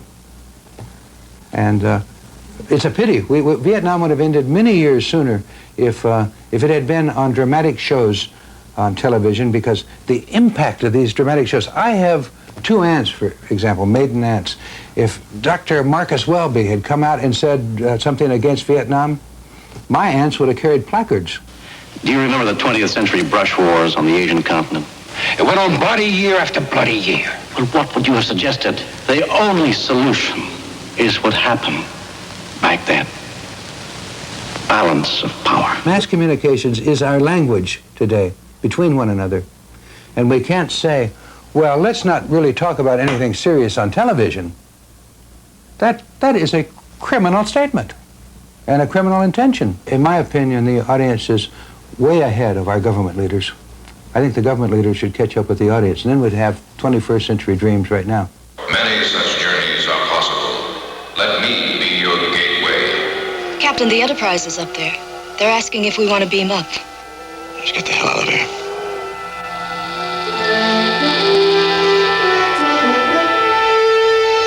Gene Roddenberry, a very creative and very nice man. We'll be right back. Swiss movement is a really fun watch. Beautiful. Give Bobby Godspeed. All right. Well, Bill Shatner, how nice to see you again. Good to see you. And good to see you up there on that screen as Kirk again, in what I think is going to go through the ceiling. I really think so. Isn't that wonderful? Yeah, and you must have the same sort of vibes. But I wonder, when you first read this script, did you have any reservations thinking, oh, I don't know if we can get by with this? I did. Because of the uniqueness of our position in the movie, the material was brought to me in the early stages, and from the very beginning, we all felt some, not dread, but anxiety about whether the devices that are used here would work, and they seem to be working, so that's great. Who or what changed your mind? About what? About the reservations. You. You changed my mind.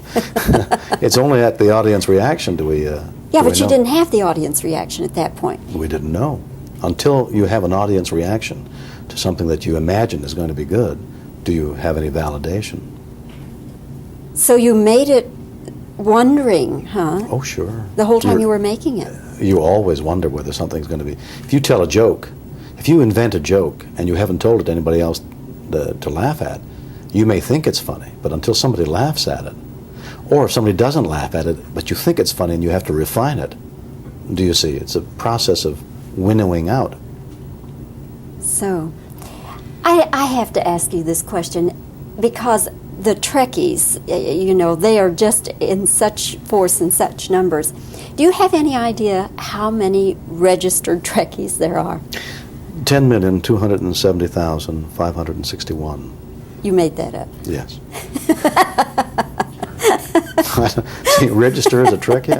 Where do you register as a Trekkie? Well, but I mean, they do have organizations. Yeah, but I don't know what the numbers are. But you don't know. But you do know that they're powerful. Well, There are people who are interested in Star Trek. I mean, they'd like to go see the movies. I don't know what you call them.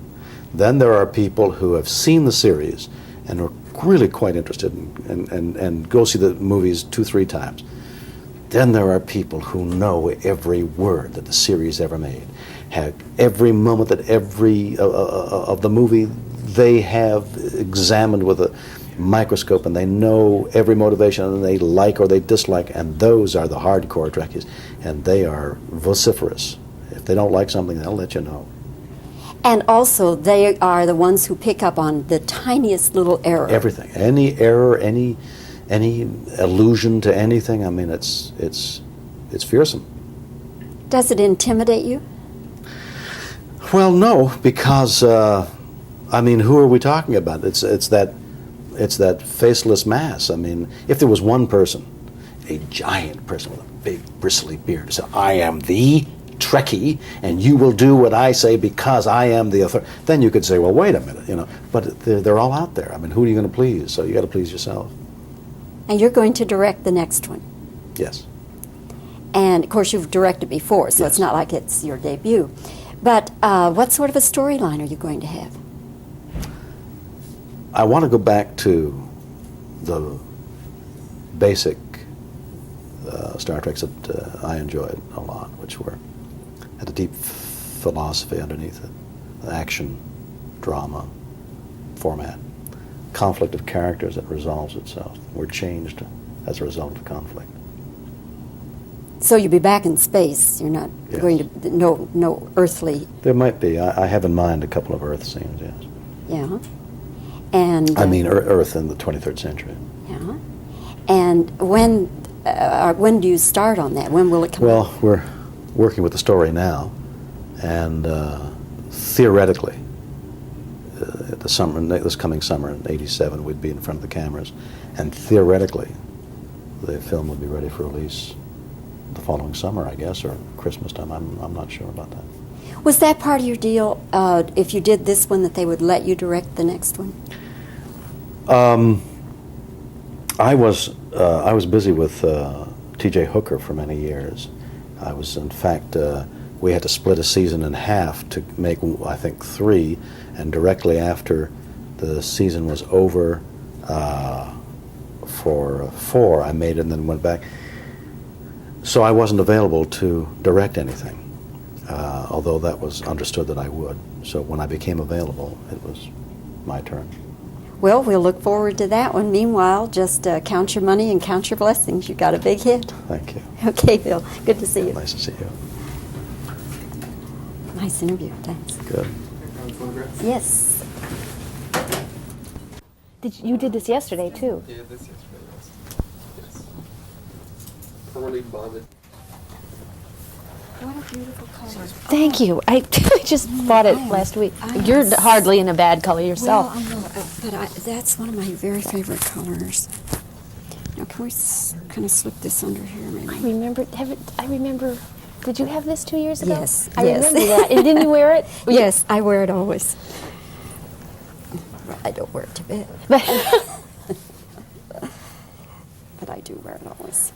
Quebec was pretty, wasn't it? Oh, that was a great trip. And that hotel. Oh, yeah. Interesting, wasn't it? And the view, Fun. yeah, you feel so historical. Anytime. Oh, all right. We're rolling?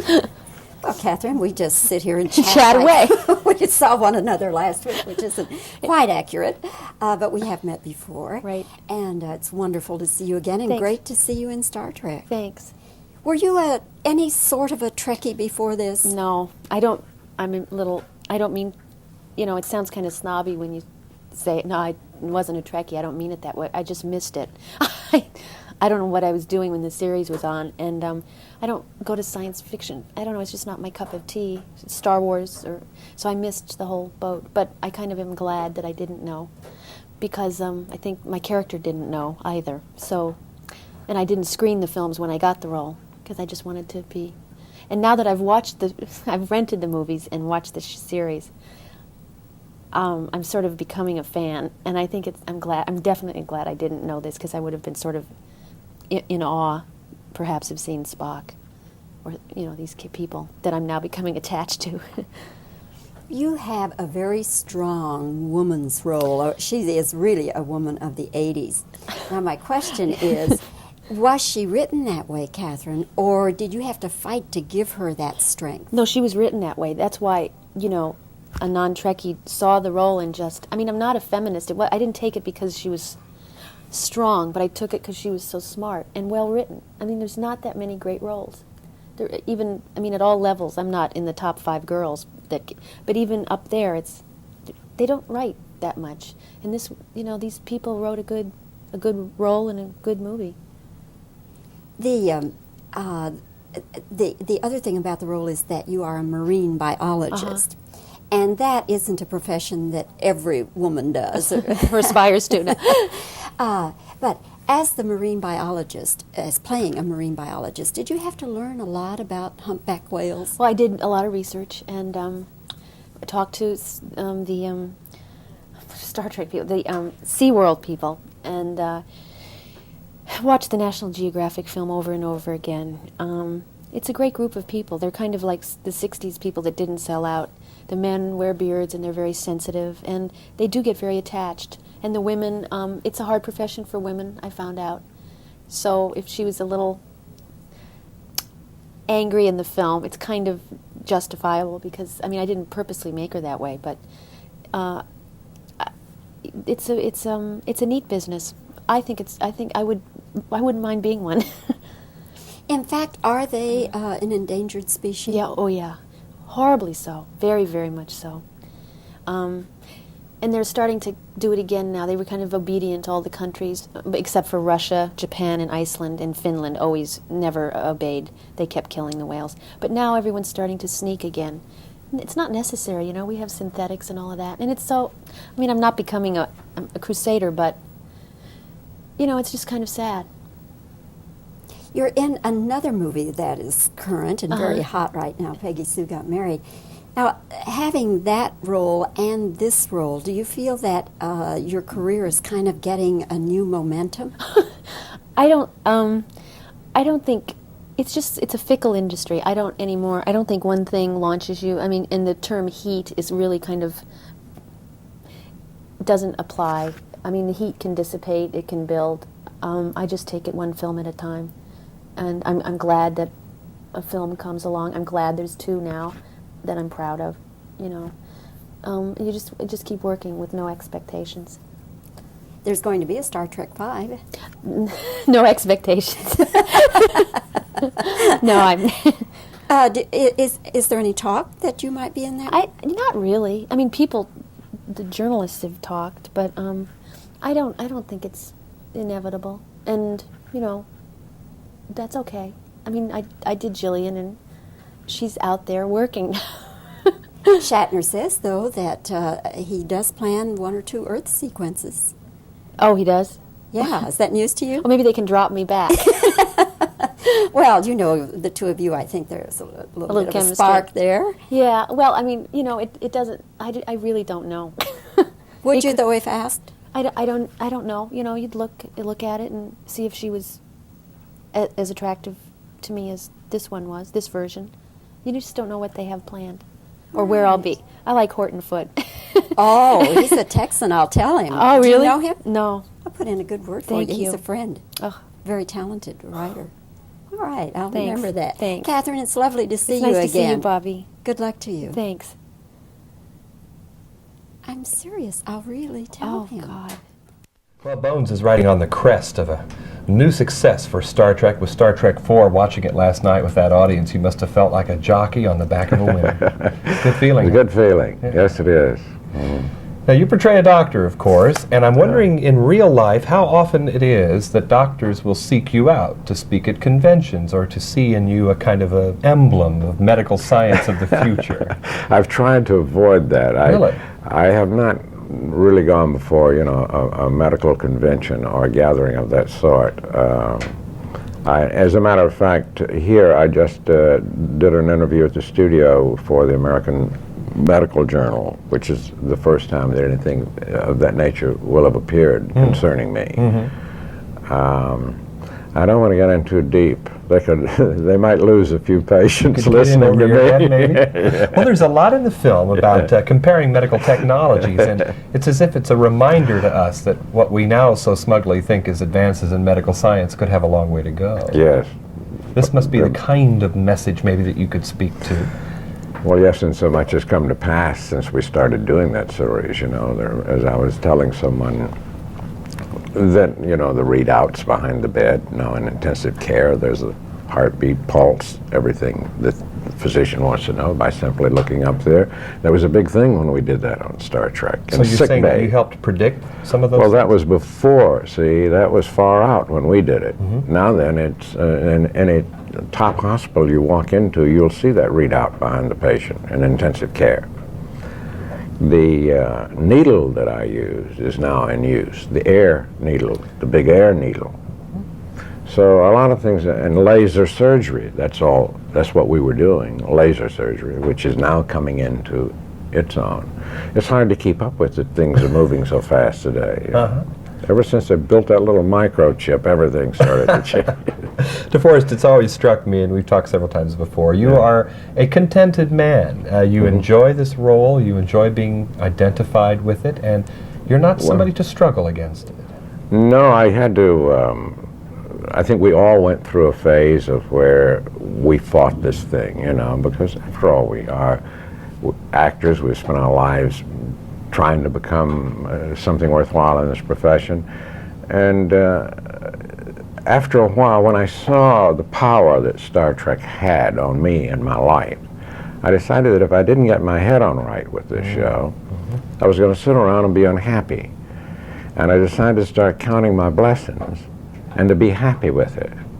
And as a result, I think it certainly paid off for me, mentally and physically, because you know, what, you can't do anything about that. It can't. It's a compliment in one way that people feel so strongly about you, you know, with the show. Are you saying it's a case of physician heal thyself? You had to do this yourself? Absolutely. I did have to, you know, I had to say, look, man, you know, it could be nothing in the, you may have never worked again, or what a wonderful thing to be a part of such a wonderful show.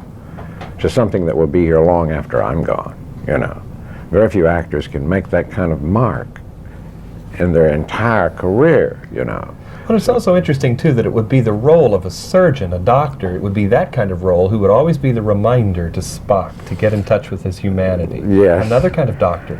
That's right. And then it's another, see, we really didn't have time to do the things we wanted to do on the series had we gone 2 more years.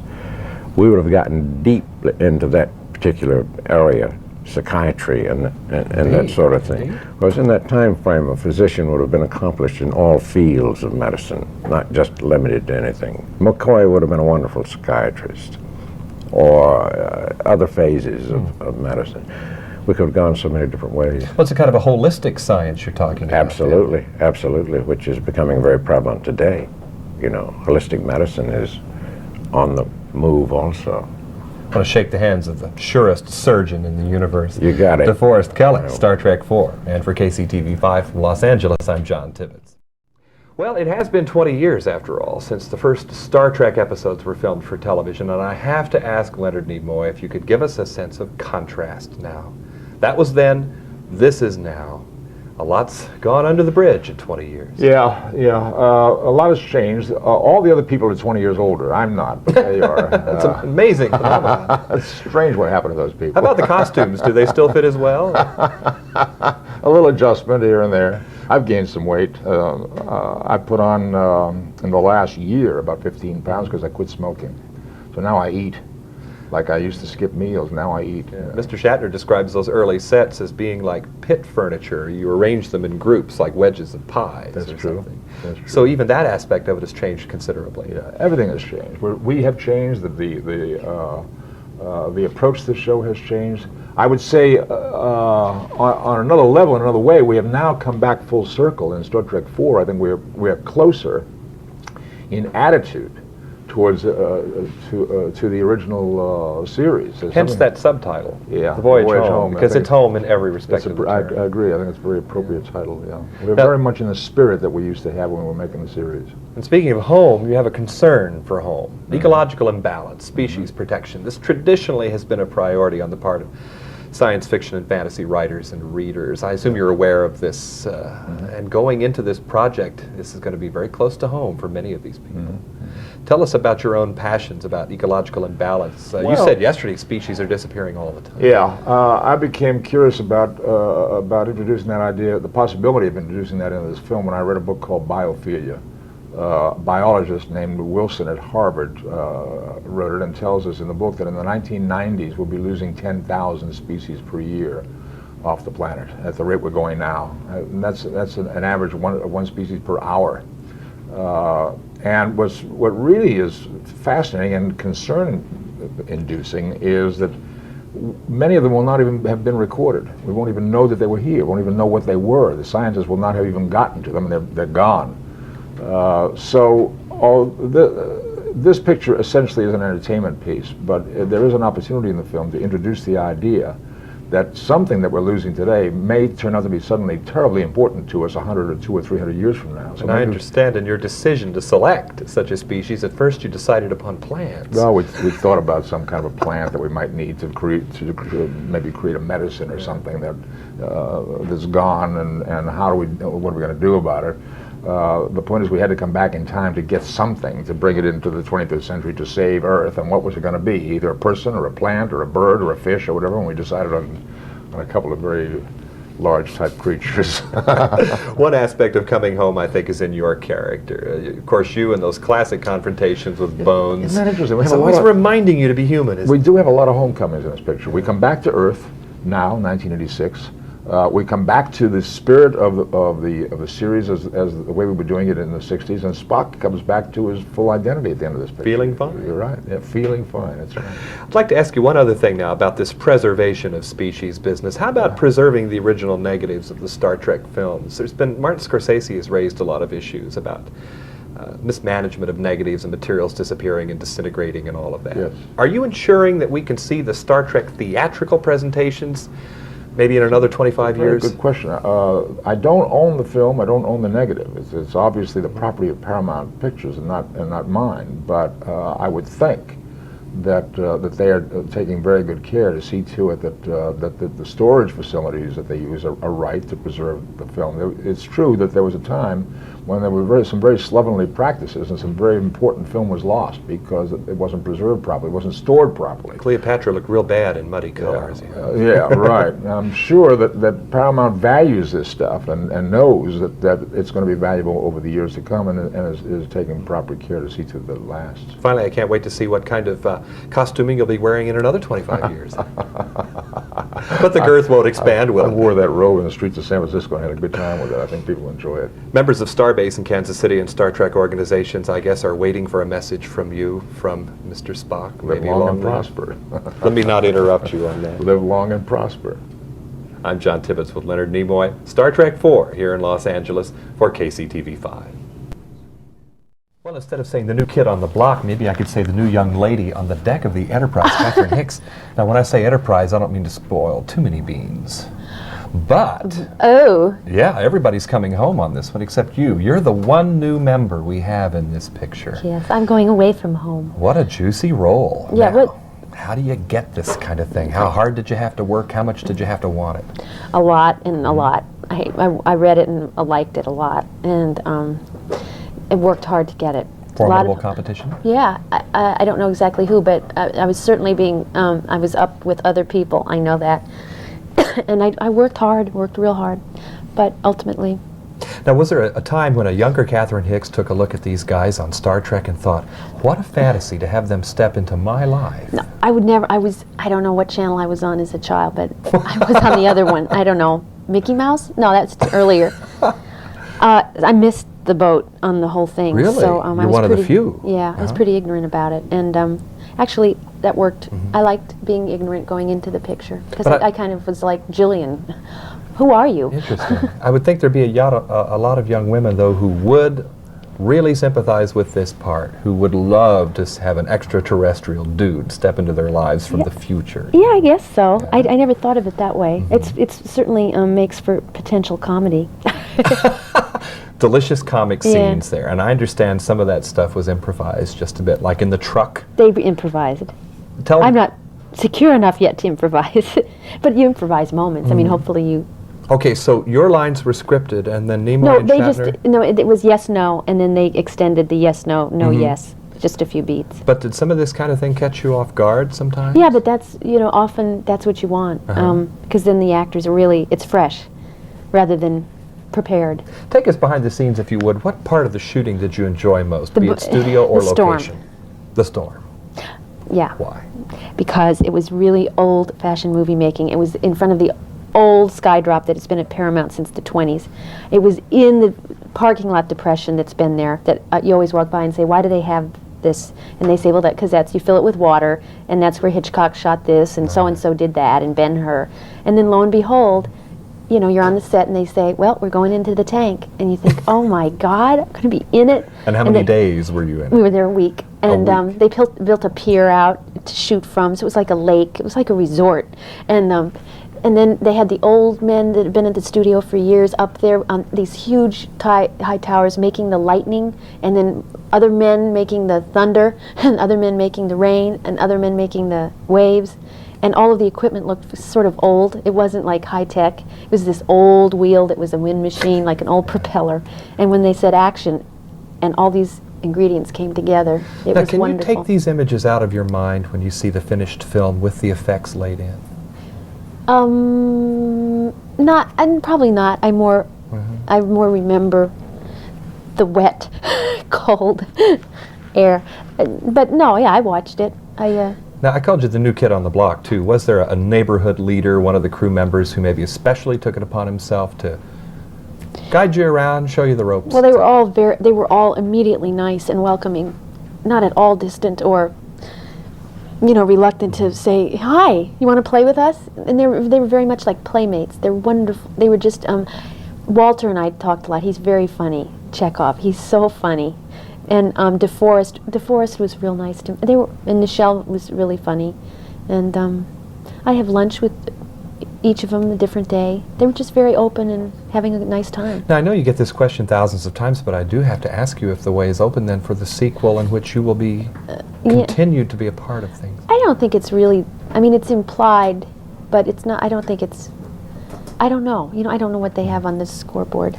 Are there films in the career of an actress that will stand out, and you know it at the time, as being very important for a career, and might this be one of them for you? Well, I knew it was a good role, and I think if it's not on the page, it ain't on the stage. And I knew it was on the page, so I knew... Say that again. I've never heard that expression. If it's not on the page, it ain't on the stage. Something like that. That's nice. I like that. But it's true, it's all in the writing. So I pretty much knew that it's a great role. It's well written. She's smart compared to these other, so many movies you get the scripts and she just kind of says a line every 3 pages. And it's just not, there's not a person there. The creators just didn't think of this person. Yeah, and there's a real passion that your character has for protection of the species and all of that. That's nice. Yeah, I hope I didn't go too far, but yeah, she cares, I didn't consciously try to make her an angry feminist biologist. But yet it's a real critical role because you become the conscience of the picture in a sense, don't you? Yes. That's a big responsibility. Oh. I never thought of it that way. At the time, it's probably just as well you didn't. Right? Yeah, I didn't want to be preachy. Well, Catherine Hicks, we may be seeing you again in the future. Thank you. Be it on film or in the future for more projects. Thanks. With Catherine Hicks from Los Angeles for KCTV5, I'm John Tibbetts. Well, I think we're coming to you from the bridge of the Enterprise once again, or am I spilling the beans? I think you've spoiled the omelet, is what you Spoiled the omelet. You are riding high again, and it must seem as if you're a jockey on board a winner. You've seen it with audiences by now, haven't you? You know, the truth of the matter is, as we speak, and it'll change tonight, I haven't seen the film at all. Really? Really. And usually in a film of this magnitude and the kind of locations we were on, you usually do a lot of dubbing your voice, syncing to stuff that didn't work, there was too much noise or something. There was very little of that, so I haven't seen more than a minute of film. But you can get a feeling about a film, can't you, in advance, even before you've seen a foot of it? Well, certainly from the reaction of people like yourself and who preceded you, there is a great deal of enthusiasm. It's very heartening.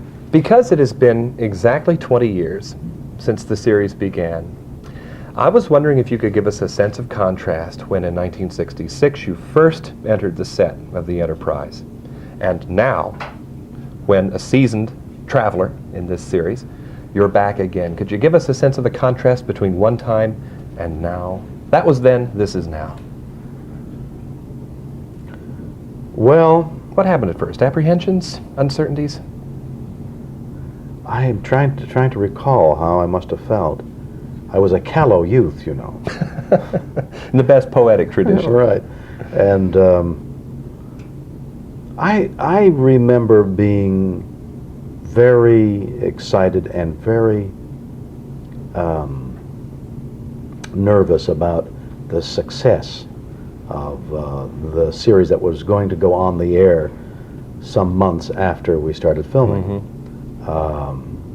Also, the set was very strange to us. Here we were in essentially a circle with a raised platform behind, and they were made up of pie-like sections that could be separated so we could get a camera in and shoot it. Pit group furniture or something. It really was. And so how it all worked and what to do and where to walk, and it was all very strange and new and different. Not to mention the costumes. And the you couldn't go out for lunch. Otherwise lunch would show in the costumes.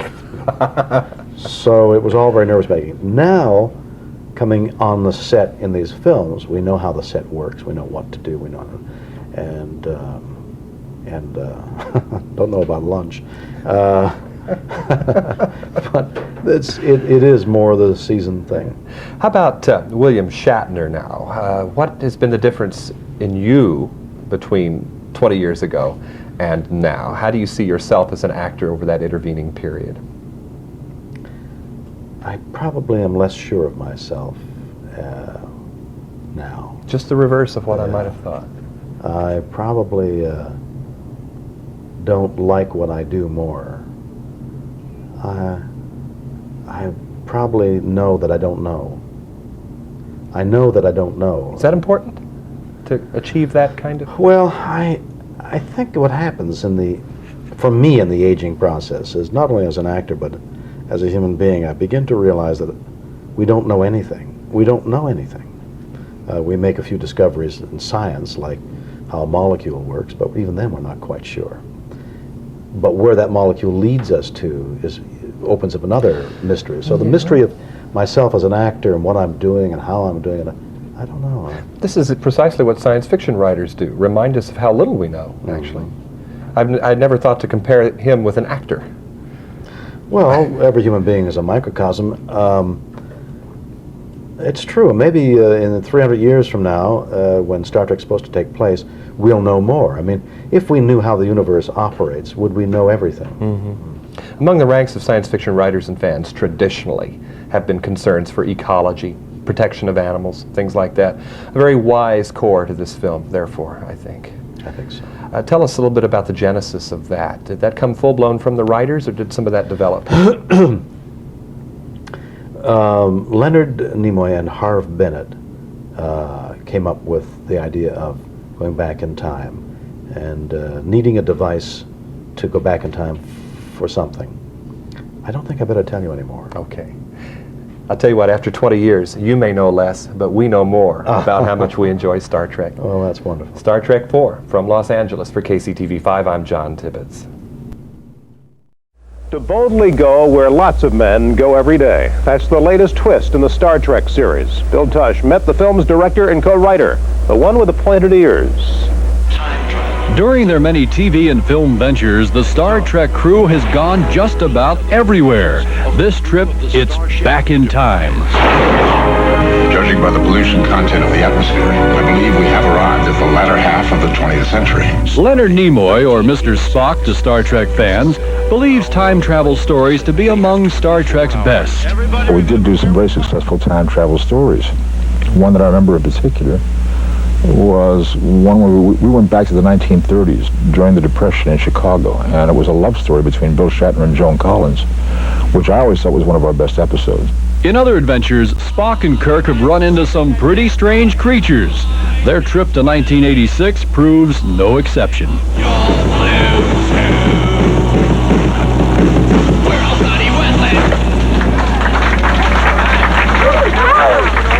I noticed in Star Trek 4 there's a lot more humor than in the others. We decided that it was really time to lighten up a little bit, because we used to do it in a series fairly regularly. Stick the tongue in the cheek once in a while and have a little fun. And we had not done it yet in the movies, so it was time to do it. As director of Star Trek IV, The Voyage Home, Nimoy found himself faced with a big problem: what the crew would wear back in '86. It's the most remarkable thing. For a long time, during the preparation of the picture, we talked about what should we do about the clothes.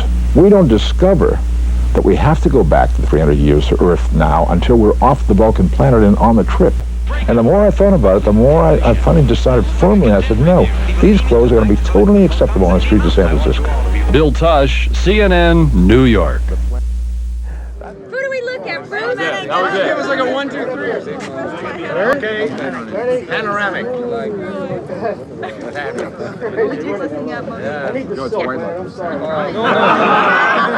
Wait for cloud. Nice try. Back up about 3 feet, you'll be fine. One more. Huzzah! Well up in the back. Okay, Star Trek lives. 1, 2, 3. Star Trek lives. 1, 2, 3, 4.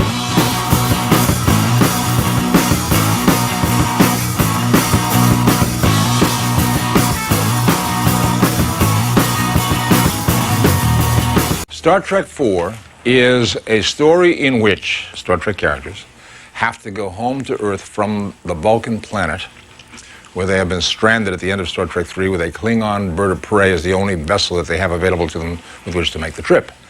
And they have to go back to face court-martial for all the nasty things they did and all the rules they broke and so forth in Star Trek III. And they get in the Klingon bird of prey, which they have refurbished so they know how to fly it and so forth, and en route home they discover that Earth is in terrible trouble. There's a problem, which we really shouldn't talk too much about because that would be giving away the plot.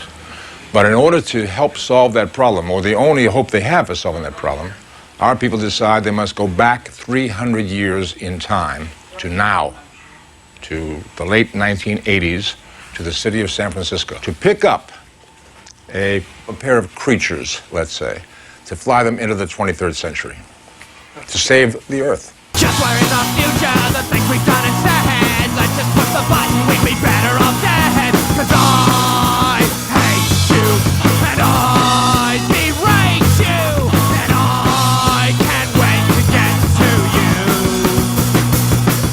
The sins of all our fathers being dumped on us the sun. The only choice we're given is how many megatons. And I eschew you, and I say screw you, and I hope you're blue too. Well, we're sitting in a ship called, this is the Bird of Prey. This is a Klingon ship that we are trying our best to get out of every day. It's part of the set that we're working in now. This is a ship that really doesn't belong to us, and we're trying to get home in it. We're aboard a Klingon vessel, and we're on our way back to Earth. That's about it. Well, he's gotten 2 years older. And that's about it. This film is treated a little more lightly, and so I tried to lighten up. I have remained pretty steadily where I am. I'm a commander and still the same physician and doctor that I always was. But I think that the only real difference with any of us is perhaps the maturity. McCoy has become a little more irritable and probably a little more crotchety as time goes by. A little more irritated with Spock. He gets on his nerves quite a bit. Outside of that, we're all pretty much the same. We're all bloody worthless, just greedy human scum. The numbers all add up to a negative sum. 'Cause I hate you, yes I hate you, and I hate you too. But where is the future, the things we've done instead? Let's just push the button, we'd be better off dead. 'Cause I hate you, and I berate you, and I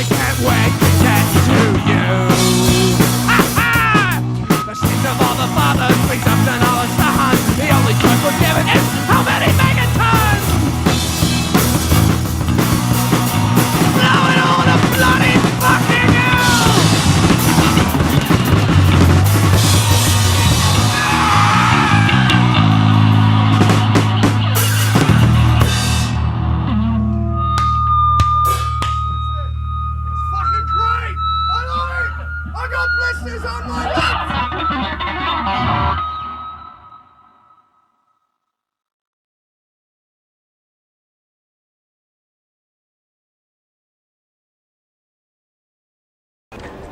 He's a hero in the classical sense. Honor, conviction is more important than life. The original genesis was Captain Horatio Hornblower. I had played some Shakespeare before coming to this country, actually, in Canada. And I suppose that my background led me to think in terms of the look of eagles, as it's called sometimes. It's like a family reunion each time, because we did become a family during this show. Of course, we saw more of each other than we did our own families during the series. And then to get back together again each time is somewhat like a family reunion again. And then after we're into it for a while, why, it's more or less like old times. Of course, it's more than that with me, because I started my career on this lot here and as a young guy in 1946. So it looks like I might end my career here. DeForest Kelley is an old guy. DeForest Kelley is a classic film actor. Classic film actor. He's a guy who probably you'll never see do a dishonest moment. He's very spare, very sparse in his choices, not flamboyant or theatrical. Extremely real on camera. His kind of acting is behavior. It's rather than performance. He doesn't perform for the camera. He behaves like a human being. And I think the best tradition of film actors. He started working in films probably long before any of us in the Star Trek cast. Here at Paramount. He was under contract with Paramount, I believe, in the 1940s. And in some very wonderful and famous films with all the big guys, with Henry Fonda and people like that. I love him. He's a very talented, dear friend. My contribution in those creative terms, I think, were on a consulting basis. Since I was playing the role and needed to be comfortable, or if I had an objection to a facet of the storyline, I was listened to and notice was taken of what objections I might have. Bill Shatner and I worked together once before we ever started working on the Star Trek series. And it was in, I think, an episode of The Man from U.N.C.L.E. in the early 1960s. I was impressed with him then. He's an extremely professional, well-trained actor. And in a sense, he and I both came from the same kind of background. We both came from theatrical backgrounds. We started in the theater and then moved into television and movies. His theatrical training was more classic than mine, Shakespearean theater and that kind of thing in Canada. Mine was more American naturalistic kind of theater. So we had that difference. But I understand what he does very well, and I know how he does it, and I know how he thinks. We are very close in mentality. We are exactly 4 days apart in age. 4 days apart. He's the older one, of course. Everybody knows that. We are very good friends, get along very well. We have our tensions on the set, just like anybody else would when there's a difference of opinion. But in general, we really, I think I can honestly say that we admire each other's work and have a lot of respect for each other's work, and we get along very well. I think he's a terrifically hard-working professional actor. I don't find it difficult to react to something I don't see, because frequently you're reacting some emotion from an actor or an actress you're not getting. What is perhaps working is not wanting to look like a fool if the unseen monster is approaching. You've got to be doing like Fay Wray in King Kong. Be scared, be happy, you're doing Fay Wray. And we all laughed at Fay Wray, so I think the overriding emotion is I hope they don't laugh at me. I felt that out of all of the characters, that McCoy would be less affected than perhaps anyone in the show. And I was rather surprised that he became so identifiable. And it was rather a shock to walk down the streets of New York and have people yelling, "Hey, Bones," at you, you know. But there's no doubt about it that I have become highly identified with the show, as we all have. And I've often said that should I do something else and be nominated for the Academy Award, I'm sure when they handed me the award and they were interviewing me afterwards, that the interviewer would say, "Tell me something, how do they beam up?" I admire the actors that I hear being interviewed or read on interviews saying, I chose this role because. I never did that. I just took the work and acted. I suppose I don't know what is more beneficial. I hear of the actor talking about a body of work, or I took this because, you know, playing that made me feel this or that. I just never understood that way of thinking. An actor is offered work and you take it, either it's good, mediocre, or bad. And I suppose if you have any morality at all, you don't take that which is bad. You struggle with the rest. The good stuff you'll always take, and the mediocre stuff you've got to make an editorial decision on. I think mostly based on it, whether it's really lousy or just lousy. You know? Leonard is wonderfully prepared. He was for the last film, and equally so on this film. It's interesting to me that you're working with a fellow performer who must now turn around and look at you as an actor, and who has spent so many years working with you, and he knows that you know what you want to do, and he certainly knows what he wants to do, but is also, I find, a wonderful opportunity, because we may all go through life saying, gee, I would have never done it that way. So it gives me an opportunity to have him give me some direction, and perhaps areas that I maybe never had thought about, you know. And in a number of instances, he has proved very beneficial to me in that respect. And I respect his judgment, and I respect him as an actor and an excellent director. There are people who, like Woody Allen, for example, who do it regularly. I'm not sure how you can do it picture after picture. It's hard work. You really are doing two jobs. The acting is enough and the directing is enough. To do both is a lot of work. I have the advantage in Star Trek because I know Star Trek, and I know my character and I know the other characters. So it's not as though each time I'm trying to develop a whole new world from scratch. So I have that advantage. But the disadvantages are that when you're in a scene, you can't keep your eye on it as the director might, and it's just very hard to do both jobs. Very tiring physically too, because particularly with the Spock character, because on days when I'd be in full makeup, it takes a couple hours to do that makeup. So you're doing putting in the full day as a director as well as the acting work and the makeup time. It's a long day. Yeah, but I enjoyed it. I've had a great time on this picture. I am very excited about this picture. I was very pleased with Star Trek 3. I thought we accomplished what we set out to do, which was to do a picture that was really about the people and their feelings about the Star Trek people and their feelings about each other. In this picture, I think we have done, I hope, the most fun, adventure, humorous Star Trek yet. A real runaway, have a good time, scary, exciting adventure with fun. You don't have to work very hard at getting this group back into that chemistry. That's I think one of, for years and years people have asked what is the reason for the success of Star Trek, and certainly that's one of the major elements. It's not the only element, but one of the major elements is that this particular group of people have a chemistry. When you put them together, something starts to happen. They interact with each other in wonderful ways. That's not always true. You bring together 7 or 8 actors and actresses, it doesn't always happen that way. With this group, it does.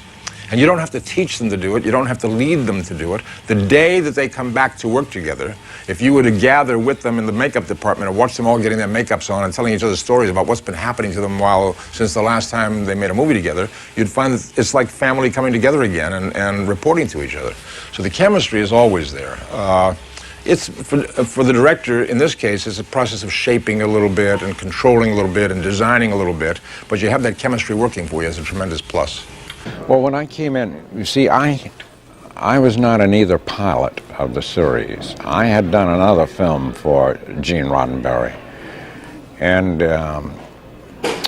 he screened one of the pilots for me, and he had wanted me from the beginning, but the network or someone there didn't want me because I had been playing heavies for about 8 or 9 years, a lot of westerns and that sort of thing, and evidently they couldn't see me in the role.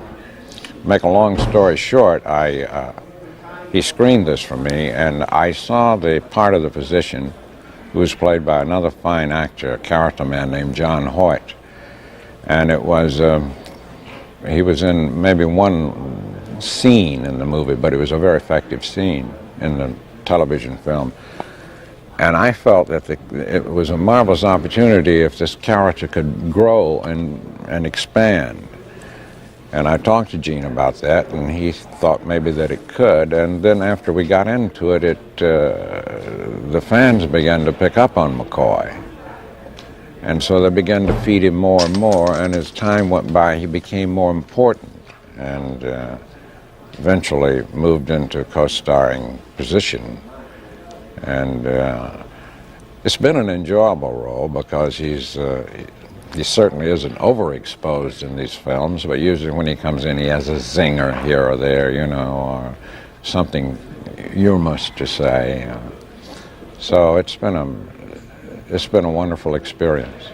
He was married, and many people feel that was the reason, after a bitter divorce, that he joined Starfleet. He was also assumed to have had a daughter, and had the series gone on, they were going to bring her on the show, which we didn't do. Had a marvelous story mapped out. They were going to have her come aboard as, I don't know, as a nurse or something in that area, and have Shatner go for her, and it was going to tick McCoy off something awful. He knew what a stud he was. He didn't want him messing around with his daughter. Anything I play now takes on those aspects that I as a human being have acquired. Therefore, the ingenuousness of 20 years ago has been mitigated by the cynicism of Hollywood. Those character flaws and values that I have are changed or amplified, and I unconsciously and sometimes at my best consciously bring them to bear on something I play. In that way, he's changed because I've changed. I think there's a little bit of McCoy in me, and I think there's a little bit of Spock and Leonard, and a little bit of Kirk and Bill. And but a lot of it, Roddenberry laid out these characters very cleanly, and McCoy was supposed to be iconoclastic. He was the character was, I can't think of the man that he patterned him after, famed journalist. And as the show progressed, we seemed to feel these characters out. Things started to happen. I would throw Leonard a look, and he would respond. And that sort of thing kind of started to grow, and the writers began to pick up on that conflict and that love-hate relationship. So, I don't know, I guess there's, as I said, a bit of the character in all of us, but certainly not a lot of it. Well, he's going to have a couple of humorous experiences. This show is, I think, is a wonderful script, and it has a lot of comedy in it, which I think people are going to enjoy. It makes it very difficult because of not wanting to expose anything in the script, but what is going to happen will happen to all of us, more or less, where this film is concerned. We each have a few moments of terror and a lot of moments of laughter in it. I think in Star Trek IV, more than in any of the other films yet, each of the characters, each of the family of Star Trek characters comes to life in a wonderfully dimensional kind of way. We tried to accomplish that as much as possible in Star Treks 2 and 3, but I think in 4 we have even more of that. I think we will really see the characters in a fresh and wonderful and new light, particularly the Spock character. This will be a Spock that's quite unlike any Spock you've seen before. This is a Spock who's still quite intelligent, but he's learning because of what he went through in Star Trek 3. He's really trying to learn his way around. He's trying to watch other people's behavior and see how he's supposed to act and behave. He's a little confused about some things. Quite funny, and I hope quite charming. I think that the core of Star Trek is a little different. The core is about the people. Whereas in some of the other science fiction or science fantasy films, the core is about the adventure. Perhaps in Star Trek 4, we're bridging the gap a little bit. We are kind of a people adventure, if you will, closer to a people adventure than we've been before. The special effects have had an interesting curve with us in the Star Trek movies because when we did the television series, we could not afford a lot of special effects. We had very, very little special effects. When Star Trek the Motion Picture, the first Star Trek movie was made, the pendulum swung very much the other way because suddenly the attitude was, well, we're making a big motion picture now and we have the money now, so let's really do some exciting special effects. It became so much a special effects movie that the people got lost, the characters got lost. And in Star Trek 2, 3, and 4, I think we've gradually found our way back to a moderate position so that we're taking advantage of both of those items that are available to us, the characters and the actors on the one hand, and the special effects on the other. This particular film, I would say, in terms of the George Lucas kind of industrial light and magic special effects, I think this film leans least on that kind of element of all of the films we've done so far. Well, the future of Star Trek is dependent entirely on each individual film, it seems to me. As each film is made and opens, the studio decides what they're going to do next with Star Trek. My hope is that we will be able to continue the trend that we've established so far with these movies. I think most people will agree that the Star Trek movies through movie 1, movie 2, movie 3 have gotten better and better. And if we can continue that pattern, and if Star Trek 4 will be hopefully accepted as the best, and I think it has a chance of being accepted as the best of all of them so far, I would say there's a good chance that there'll be another Star Trek film after that. We make an effort with the Star Trek stories to base them on fact, scientific fact, not necessarily a particular event that has taken place, but we try to be scientifically credible. And that's the difference between, I think, science fiction and science fantasy. Science fantasy doesn't have to and doesn't try to be credible. You just do whatever the story calls for or whatever is dramatic or exciting. Science fiction should be, I think, based in some kind of potential scientific credibility. So that although, for example, we don't know how today to transport a person electronically from one place to another, there's a scientific theory behind that, which someday perhaps scientists could manage to work out. Star Trek plots should, at their best, depend very heavily on ideas, characters, people, circumstances, social questions, political questions, interplanetary questions, much more so than the hardware. The hardware should, in a good Star Trek film, be used to help tell the story about those other elements. I think Star Trek 4 will make a comment in a fun and exciting way. It's not a message picture. But there are some ideas about what's happening on Earth today in the 20th century that I think we're having some fun with and which the audience will recognize and enjoy, I hope. Spock is very much like me. He's intelligent, well-read, logical, very likable, charming, great sense of humor, and totally humble, and never lies, right?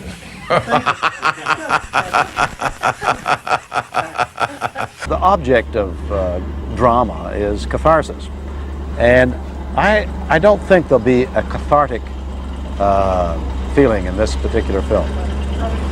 I think that they'll be entertained, which is the other object of films and theater. And I think they'll have a few laughs, and I think they'll be excited by the premise and be suitably amazed by the special effects.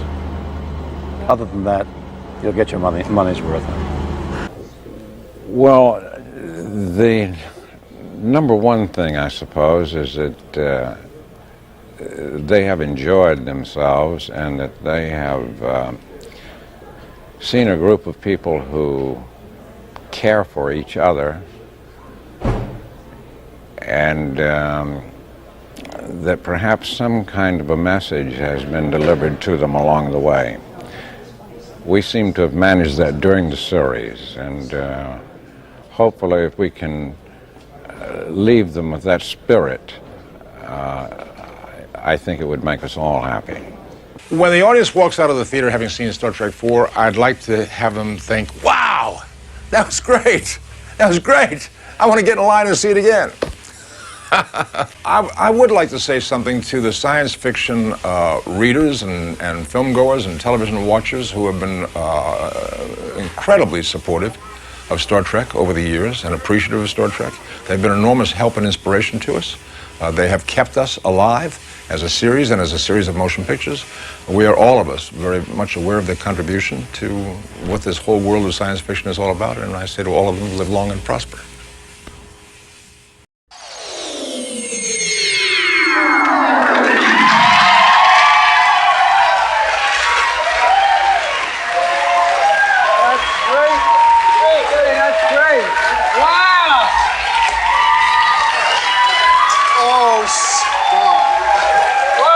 Come on now. Oh, forget it. No, stop it now. Oh, no. Listen, man. Okay. That was, I want to tell you something. Wait a minute. That's ridiculous. The best way I ever saw getting through the traffic in Manhattan. You got to teach it to me. Well, we're going to come back and talk to the guys who did that great trick. I'm missing. Right now. You ever think of maybe boldly going where no man has ever gone before? David, we're here. Yeah, look at this here. You got it? Really? Did you ever think, by the way, would you go into space? Well, look at that headline. That has nothing to do with nightlife, I hope. Can you see that? Sure we can. Yeah, look at it. Get a close-up. Leonard is making big mistakes. By being on this show. Yeah, right, by being on the show. Made headlines. These were making headlines. Would you go into space? Really? I mean, personally. Where did we go? No, would you go into space? Would you really go into space? Would we go into space? Real Are you space. crazy? Of course we'd go into space. Sure. Right, you would. Would you? I would go. I mean, even with that tragedy, I would go. There's an experience that no man has faced. But, I mean, it must be extraordinary. I'd love to be able to see what they saw and maybe deal with it on my own terms, you know? Yeah, to do the real thing now. You know, I want to ask you, right, did being Jewish help you with establishing your character? Vulcan, I mean... Can you do that? Sure I can do that. Can you do the left hand? Very good. Yes, live long and prosper. Your right hand speaks. Are you a lefty? No.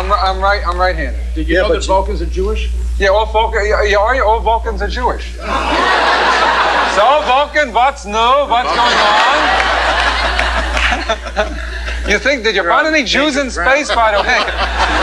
When you were out there, did you find any Jews in space? Shaving the eyebrows and putting the ears on, the JDL's going to get you. Shot.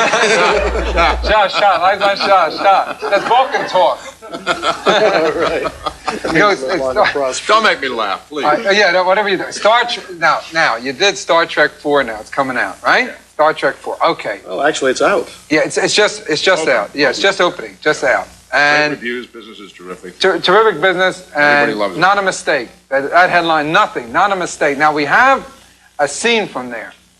And if you give us the premise of Star Trek 4, I think it would help the scene. In Star Trek 4 in the 23rd century, which is where we live, you get to talking this way after a while. Yeah, right. You believe, right? You're starting in the 23rd century, there's a very serious problem on Earth. And the only way we can solve the problem is by coming back to 1986 in San Francisco to pick up a couple of very large things that I won't talk about right now and fly them into the 23rd century. So we're in San Francisco, and we have to get from San Francisco to Sausalito, and we get on a bus. Okay, get on a bus, and this is what happens on the bus. Watch your monitors. And watch at home, of course. Just where is the future? The things we've done and said. Let's just push the button. We'd be better off dead. 'Cause I hate you. And I berate you. And I can't wait to get to you. The sins of all our fathers picked up on us the sun. The only choice we're given is how many megatons. And I mind stopping that damn noise? And I say screw you. And I hope you're blue too. We're all bloody worthless.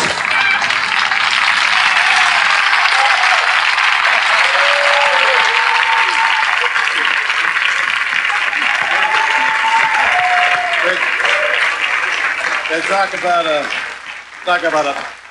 Talk about a pinch of salt or a pinch of pepper. That's the best pinch of all. Isn't it? Oh, you know how many Pinch. people would love to be able to do that with those boxes? Some man on a bus here in New York said to the kid, how much does that thing cost? Kid said, $70. If I gave you $80, would you sell it to me? Kid said, yeah. He bought it, opened the window, and threw it right out. Well, you directed. What was by the way, what was the real reaction in San Francisco? I mean, you filmed in the streets, right? How did the people You see take how you? weird we looked? Nobody paid any attention. I had one guy say, get those bums out of here. I mean, it's strange. Nobody San paid any Francisco's a attention strange at all. city. So they didn't even notice you No, walking it was around. good. It was Trekkies good. are walking around and everything's fine. It was good. I heard one Trekkie say to another, I thought I saw this guy like Captain Looked just Kirk. like and it, yeah, yeah. Spock walking along the street. Couldn't be. And they think, no, it can't be you, right? They don't expect you there in San Francisco. So you had a good time doing it. You directed this one, didn't you? Yeah. You directed the last one, and you directed this one. Yeah. How are you as a director? I'll ask you first. How are you? How are you? Ask him first. Yeah, I'm going to ask him first. And I'm going to ask you first. You understand the implication? I'm going to ask you first. What are you going to ask me? How are you as a director? I'm asking you first. Why? Because I have someone to ask you. Yeah, right. Now that's Jewish. That's Answer Jewish. I want to know why. What am I getting into here? Because I'm going to ask someone else. Oh, like him? Well, that's a possibility. Why? Why not? Why not? Wait a minute. Let me ask Bill. No, come on. He wants to know how he is. Come on, how are you? I think I'm a pretty good director. Come on, Bill. I second it. Yeah, he's good, huh? May God strike me dead. Now, Ask me how Bill takes direction. oh, that's a good one. Ask me how me Bill first. takes direction. All right, I'll ask you first. How do you take I'm pretty direction? good at taking direction. Leonard? How is he? Ask me the question. How is he taking direction? Bill? How- Bill does anything he wants to do. That's really taking As long as direction. it's within the bounds No, of he's very good. sanity. Terrific. We have a good time. We had a good time making this picture. Well, actually, now, the next one, He's going to direct. you're going to direct it. Isn't that true? That's true. Yeah, that's good. Do you know what the next one's about? What's the next? I mean, I you know have what a, I want it to be about, yeah. but it's not set yet. It hasn't been written. But you know, you have an idea. Uh-huh. There's no chance that you'll tell us. There's no chance you would. seen this you would one. wait a minute. No chance you would tell me. You haven't seen the movie No, yet. I haven't seen it. You just did it and you didn't see it. No, not only have I not seen it, I've forgotten about it. I don't even know what the plot is. And I'm going to have the greatest time going and wondering what's happening. Why? Because you just forgot, or is it so chopped up that you? No, I just have that kind of memory where you kind of forget things as it goes along. One thing falls into another. Do you remember the last question I asked you? What show is it? So you're not going to tell? You won't tell me privately, was it? I'll tell you on the slide. Yeah, you will. Yeah. On the slide, that's a good idea. Why don't you have it like? Why don't you have it like Rocky and Rambo meet Star Trek? This could be a, How about In Search of Rocky and Rambo? That's good, Dave. Huh? It needs a certain something, I think. Yeah, it has to be spiced up a little Long bit. title. Like a It's story. long title. It won't fit on the marquee. But you guys you can really go on with this thing. I mean, it's popular, Yeah. and I mean, just keep going. It never loses. Every one of them is like a whole new. Even though it's like a whole new movie. That's what's so great about it. Well, that's the thing. No You staleness. don't want to know. I mean, those of us who are connected with it don't want to know what the next thing is until it comes. So it's fresh and it's and alive and attacking new and different problems. Bill's been doing this for 20 years. I was just a little kid when he started. See where they put in gray in the beard there? Yeah, it's great how. Yeah, I try to get a little respect. that'll do it. You look very difficult to get professorial. otherwise. You do. You look very professorial. Well, then people think I know what I'm talking about. Yeah, you do. You have that authority. Like there's. You ever notice that people have that in glasses? They have a certain wisdom. Not that you should do it, but that's a combination. Glasses and a beard. It's true. You hide behind it. Yeah, it's a great authority. And the ears, the normal ears also. You didn't think of that, did you? The ears? I mean, that wasn't your idea. No, it's not my idea. But it has. But some of the character, It some of the worked character was yours, right? You have interpretation. Yeah, but it was not my intention to wear pointed ears in my career. It just happened to me, David. Yeah, it happened to me. Yeah, I did the same thing with a nose. They wanted to... That's an amazing nose job, I must say. Yeah. Well done. You didn't Very see well it done. before. Oh. Oh, I thought that came off. Yeah, toucan. That doesn't come No, off? it doesn't. What, you think Oh, Halloween's over and I'm going to take it off? I don't believe that. Watch this Do you have trick. to listen to jokes about that all the time? What, nose jokes? Yeah. No, I don't. I don't think of gets myself. ears jokes, You know you what? get nose I'll tell you something. I don't think of myself as having a big nose. I think of myself as having a very small face. We'll be back with more Nightlife right after this. It's just a wonderful, wonderful movie. It's dedicated, by the way, to the Challenger crew, which is very nice, and it's got a lot of things that the usual Star Trek movie doesn't have. A little more heart, I think, and a little more sensitivity, not just sci-fi. But many of you who watch T.J. Hooker will be happy to know that my next guest is traded in his Buick again for another starship. He'll be returning, this is what they asked me to read, and I will indeed, as Admiral Kirk, an actor who is worth the trek, the star of the new movie, I thought that was clever. An actor who is worth the trek. The star of the new movie, Star Trek 4. Will you please welcome Mr. William Shatner?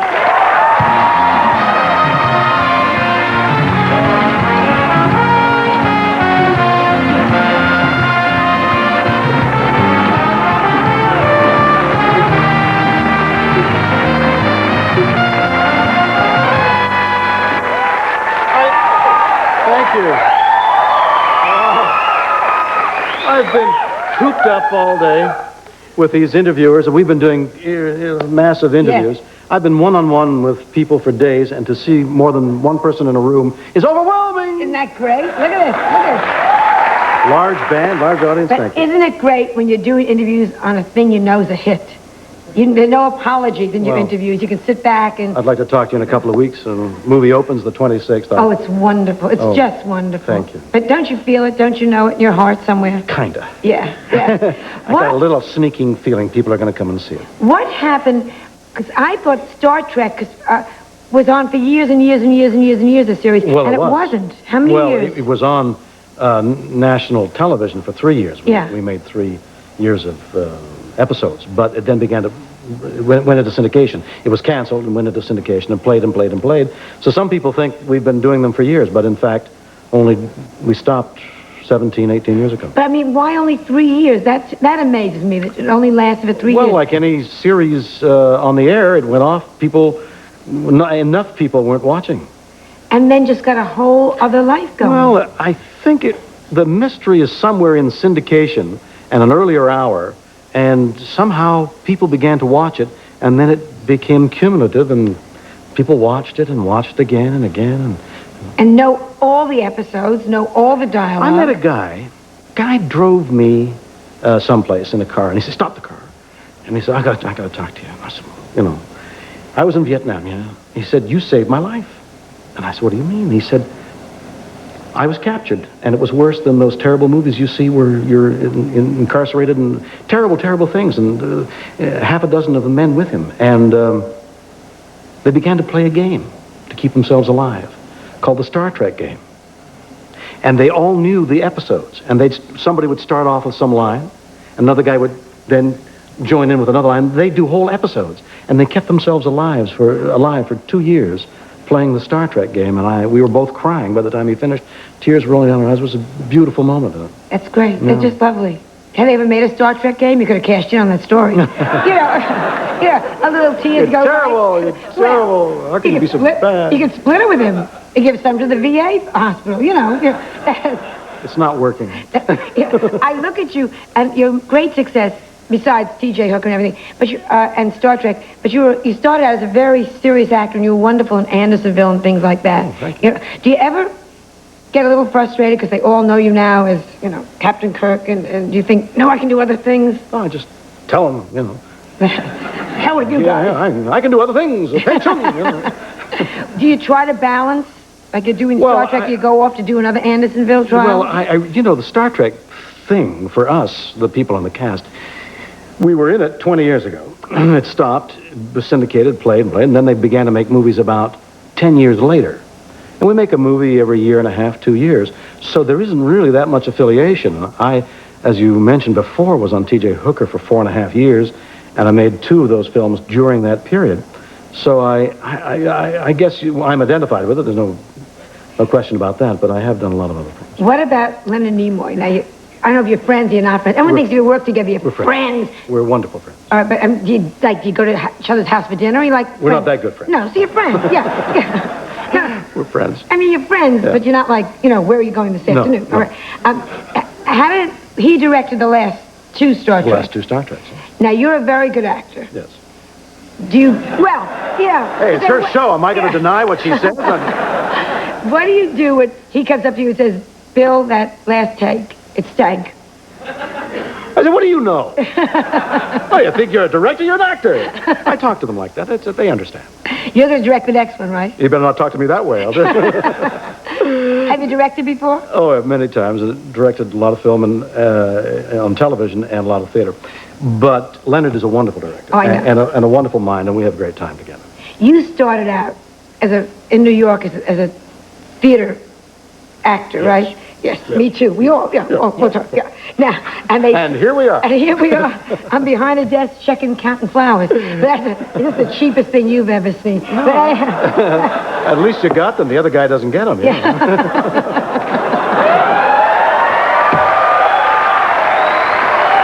We'll be right back. Let me do a commercial. And now a word from Magnavox Universal Remote. It controls your Magnavox TV and virtually any VCR and cable system. Now that's control. We'll be right back to discuss that.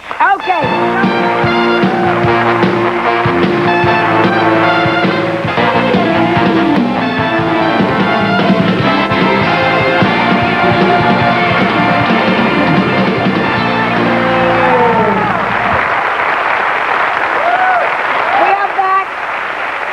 William Shatner. Now, you started... Did you do well quickly as an actor, or did you... No, I struggled a lot. It was like the Spirit of St. Louis getting off the runway. It was just slowly getting up. And especially in New York. It's so New York was tough. Of course, I started in Canada. I don't mean to throw you for a loop. No, go ahead. I started there, and it was a struggle. I had to survive. Is that when you took extra jobs, like we all did? Well, no. I have been... Sorry. Your notes are wrong. I never really did anything else but act. And when I wasn't acting, if I didn't get an acting job, I did something else. I wrote or I directed, or I was always connected directly with the theater. I never had to do those things. Of course, I had to survive in other ways. Such as? Well, I had to eat. One of the tricks that we actors had devised, and I don't know whether I should tell this to America at large, because nobody's watching us. Oh, that's true. I did read the ratings. That's I'm only joking. You can say it because it's a joke. Okay. Go ahead. We're beating a lot of people. I'm not going to mention names. Go ahead. In New York. And Chicago. Oh. Let's not discuss this. It's so pushy. And San Francisco. Go ahead. Oh, my. What else? Detroit. Go ahead. Detroit, too? That's all the major markets. Gracious in victory. Go ahead. Go ahead. So go on. You needed a pencil. You needed to flip a pencil. Well, as actors, you had to survive. So, I mean, one of the things we would do, this was passed down from father to son, this kind of information. So I'm passing it on to you, my daughter. You'd go into a grocery store, and you'd get a carton of milk. In those days, it was a quart of milk, a bottle of milk, and you'd drink the milk in the store. Furtively looking around, drink the milk quickly. You now have an empty bottle or carton. You fill the carton up with whatever you have and eat it quick. Peanut butter, mayonnaise, jam, little bread, and stir it all up and eat. And you could have a whole meal in a grocery store and walk out with having paid for a carton of milk. This was, of course, in the old days. In the old days. We don't do that now. I hope not. No. Now, you just said daughter to me, not me to me. But you have 3 daughters, right? I do indeed. Are they as good looking as you? Oh, you're a good look. You know you're a good looking man. Come on. You call me talented, you call me. Yes, but you know it. I'm going to explore strange new worlds with you. Oh, sure. They all say that and then they go home. Well, you have other guests. Are you worried about them in this town being hit on? Because I heard you were a wild man when you were single. You got the strangest notes I ever saw. I am kind of worried, but I've taught them karate. And I've taught... No, they can handle themselves, and it isn't really that bad. I mean, come on. It's the same in any industry. Men are chasing women. and it's up to women to do what they have to do. Tell how... You know about those things. Sure. Tell about how you met your wife, how you proposed to your wife, and then we want to show the clip. You want to show the clip of my wife and me? Well, you have cameras in the strangest places, and the notes and the cameras. You sneak anything for this show. Well, I don't know what to tell you now. But Marcy and I were in a show together called the Andersonville Trial. Right. Oh. And she was working behind the camera. I was working in front of the camera. And I kind of had eyes for her. And one day I lured her into a closet, ostensibly to run my lines. So I said, "Would you run my lines for me?" Enter this closet. And we sank to our knees in a moment of passion. And the janitor opened up the door to get the mop. And there he found us on our knees. I don't know what he thought, but...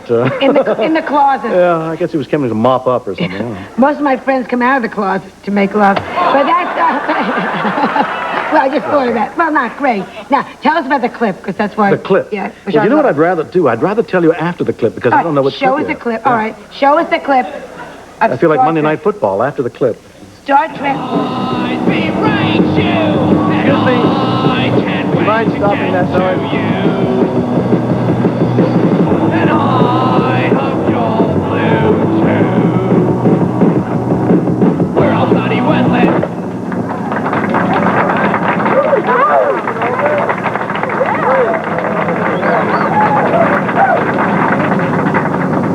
Admiral, may I ask you a question? Buck, don't call me Admiral. You used to call me Jim. Don't you remember Jim? What's your question? Your use of language has altered since our arrival. It is currently laced with, shall I say, more colorful metaphors. Double dumbass on you, and so forth. You mean the profanity? Yes. That's simply the way they talk here. Nobody pays any attention to you unless you swear every other word. You'll find it in all the literature of the period. For example? All the collected works of Jacqueline Suzanne. The novels are Harold Robbins. Ah. The Giants.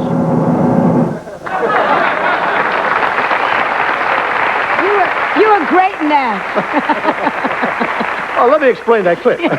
You were really great. We were on a bus, you see, and we returned to the 20th century in order to fix something. And we get into problems with the 20th century. We actually wandered around San Francisco on location in our wardrobe, and nobody paid us any mind. We melted right into the background there. Now, when are you going to...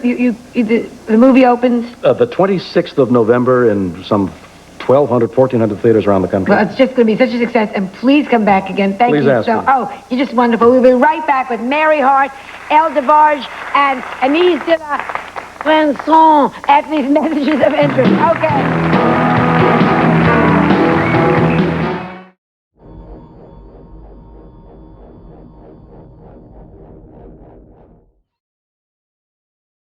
The Voyage Home received mostly positive reviews.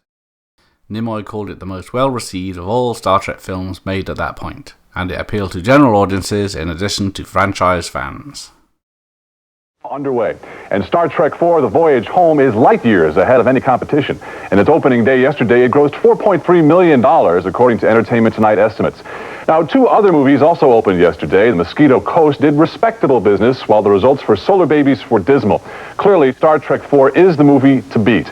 Al Owens is with us now with a report on this movie that's rocketing to the top. Al? John, after a successful search for Spock in Star Trek III, Mr. Spock and his fellow crew members of the Starship Enterprise are heading home. And instead of ticker tape, they've been met by lasers. Warp speed, Mr. Sulu. Star Trek is back at a theater near you. This installment, Star Trek IV: The Voyage Home, takes Kirk, Spock, and the rest of the original Star Trek cast on a time travel adventure from the 23rd century back to the year 1986. As expected, the opening day of the film had Star Trek fans waiting in line through the wee hours of the morning. I got here 6:30 yesterday afternoon. They put a lot of effort into it, and they care about their fans. Not to disappoint the fans, the movie makers put on quite a laser show for the film's opening night. You might think after 3 Star Trek movies, interest in the series could be dwindling. But according to the people coming out of this movie, it could be the biggest ever. I really loved it. I love everything about Star Trek, and this is really the best movie of all the Star Trek series I've ever seen. It was fantastic. It was worth a 130-mile drive to come down here and see it. It was great. It was everything we've been expecting for the last 2 years. I can't wait for the next one. And with sold-out signs and lines around the block, a Star Trek V might not be too far away. Star Trek IV isn't Hollywood's only holiday offering. There's plenty more to come. Eddie Murphy's Golden Child and Three Amigos starring Steve Martin, Martin Short, and Chevy Chase are expected to give the crew from the Starship Enterprise a run for their money. Lisa? Now it looks like all good news for Star Trek. Movie Track's poll takers were collecting ticket buyers' reactions on both coasts as Star Trek IV opened. The results, 4 stars out of a possible 4 stars.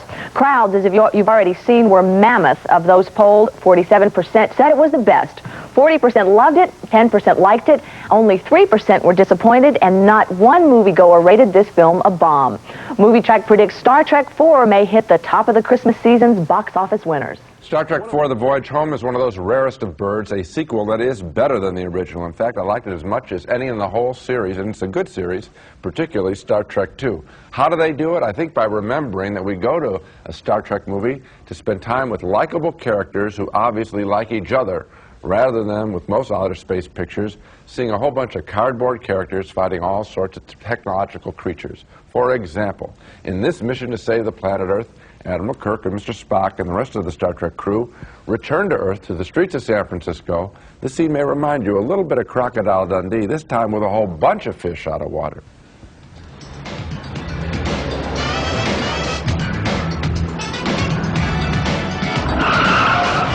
What you want where you're going, you dumbass? Well, I'll double dumbass on you.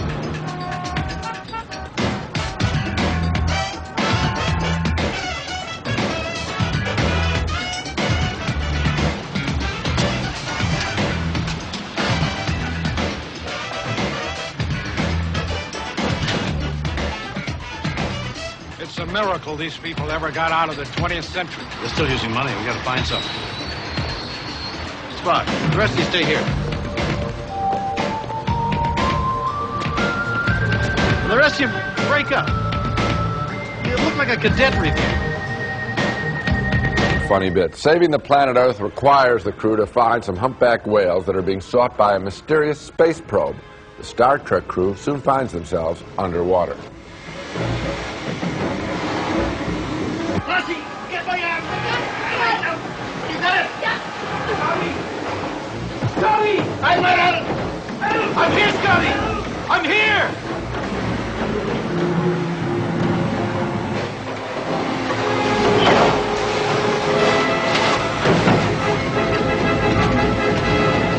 We're gonna be all right.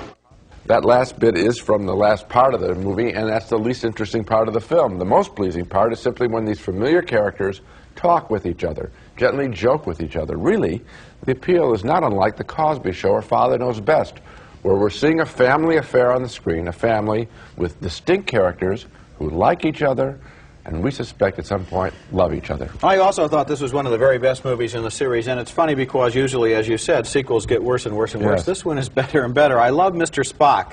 They have a lot of humor this time in the fact that he cannot tell a lie. So Catherine Hicks, who's the whale expert, is saying, "Do you like Italian?" And Spock says, "No." And Kirk is saying, "Oh, yes, we like Italian." "No, no, I don't, you know." "Do you like it?" "No, I don't." That's very funny. And then, of course, the relationship between Hicks and Admiral Kirk is interesting. The fact that she is so emotionally involved with these whales. And only on Star Trek, you're quite right, would you have a scene where you start out in outer space in the 23rd century and winds up in San Francisco with saving the whale. That was one of the things the TV series did so well, was to take a contemporary issue and put it into a science fiction format to make a statement about it. So the movie has heart, it has a message, it's a lot of fun. I think it has some beautiful writing. They can get away, because the characters are true, they can get away with saying lines that if they're thrown in another movie, you say, "Oh, it's just a bunch of, that's phony, it's broad emotion." Here, there can be a conversation between Spock's father and Spock that touches us. Yeah. Because they have these characters down cold. They've kept the team together, which is usually what doesn't happen in most sequels. They not only have kept the team together, but Leonard Nimoy is the director again this time, and he has developed into quite a good director. I think he moves things right along. It's nice that the people who originally made the Star Trek saga are now still controlling what happens with the movies, instead of somebody else with bright ideas to turn it into George Lucas or Steven Spielberg or something. They keep the human element. Right.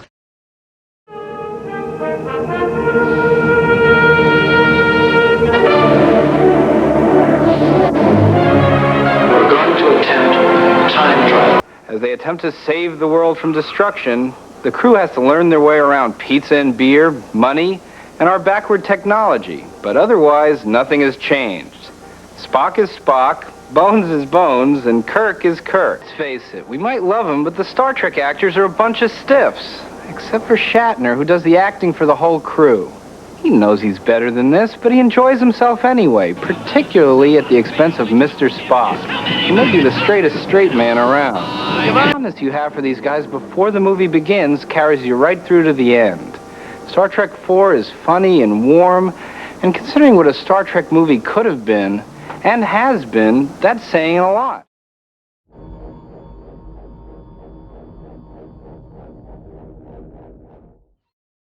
Have you heard the big news from Paramount? No. Yes. No. No. Yes. No. Yes. Star Trek IV: The Voyage Home is now on video cassette for just $29.95. Available at video stores everywhere. The Voyage Home was first released on VHS home media on September 30th, 1987. Paramount Home Video spent $20 million marketing the film's release alongside 10 episodes of the original series. The video sold hundreds and thousands of copies in the United States and Canadian markets.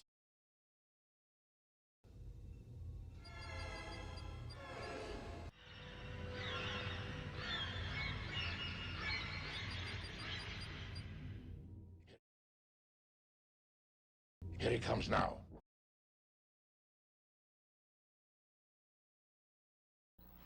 Admiral, I'm receiving hailstones. Ready to engage computer, Admiral. Sorry.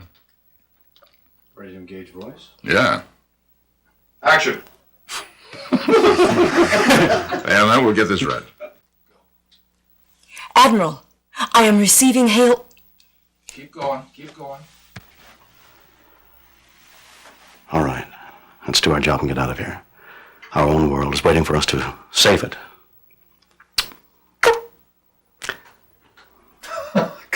Just wondering how to save that. Admiral, I am receiving hailstorms. And you programmed all that from memory? I have. Angels of ministers in mercy. God in heaven. You've programmed all that from memory? I have. Angels and ministers of mercy, God help us all to get this scene. All right, Mr. Sulu. Let's see what she can do. Aye, sir.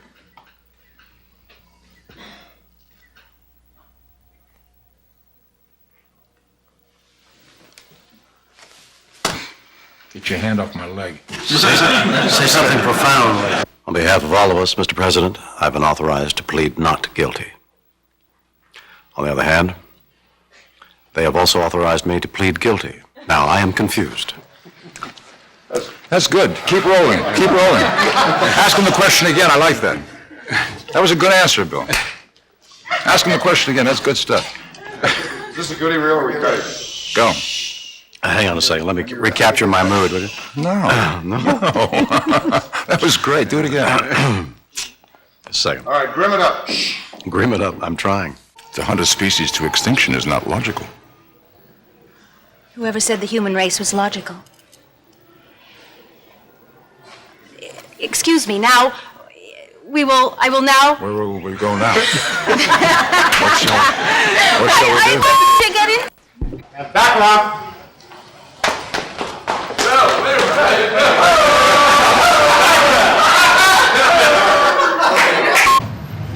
believe that I can juxtapose our coordinates on this region, thereby locating our destination, which lies at 283. I think we'll find what we're looking for at the Cetacean Institute in Sausalito. Pair of humpback nails. Nails? Yes.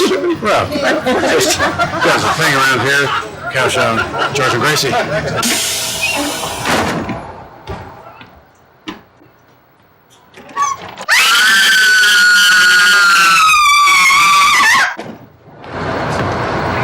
What does it mean, exact change?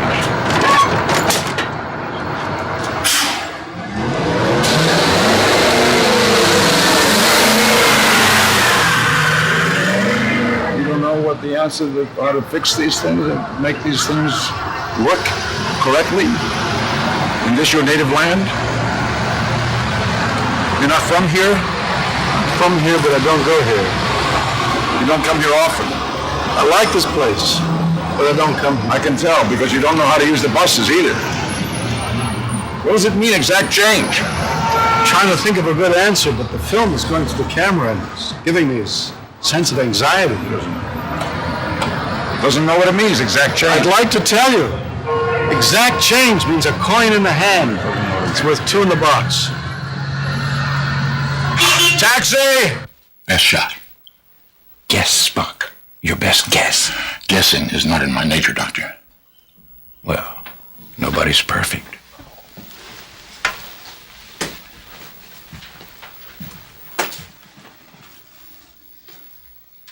Oh, yeah?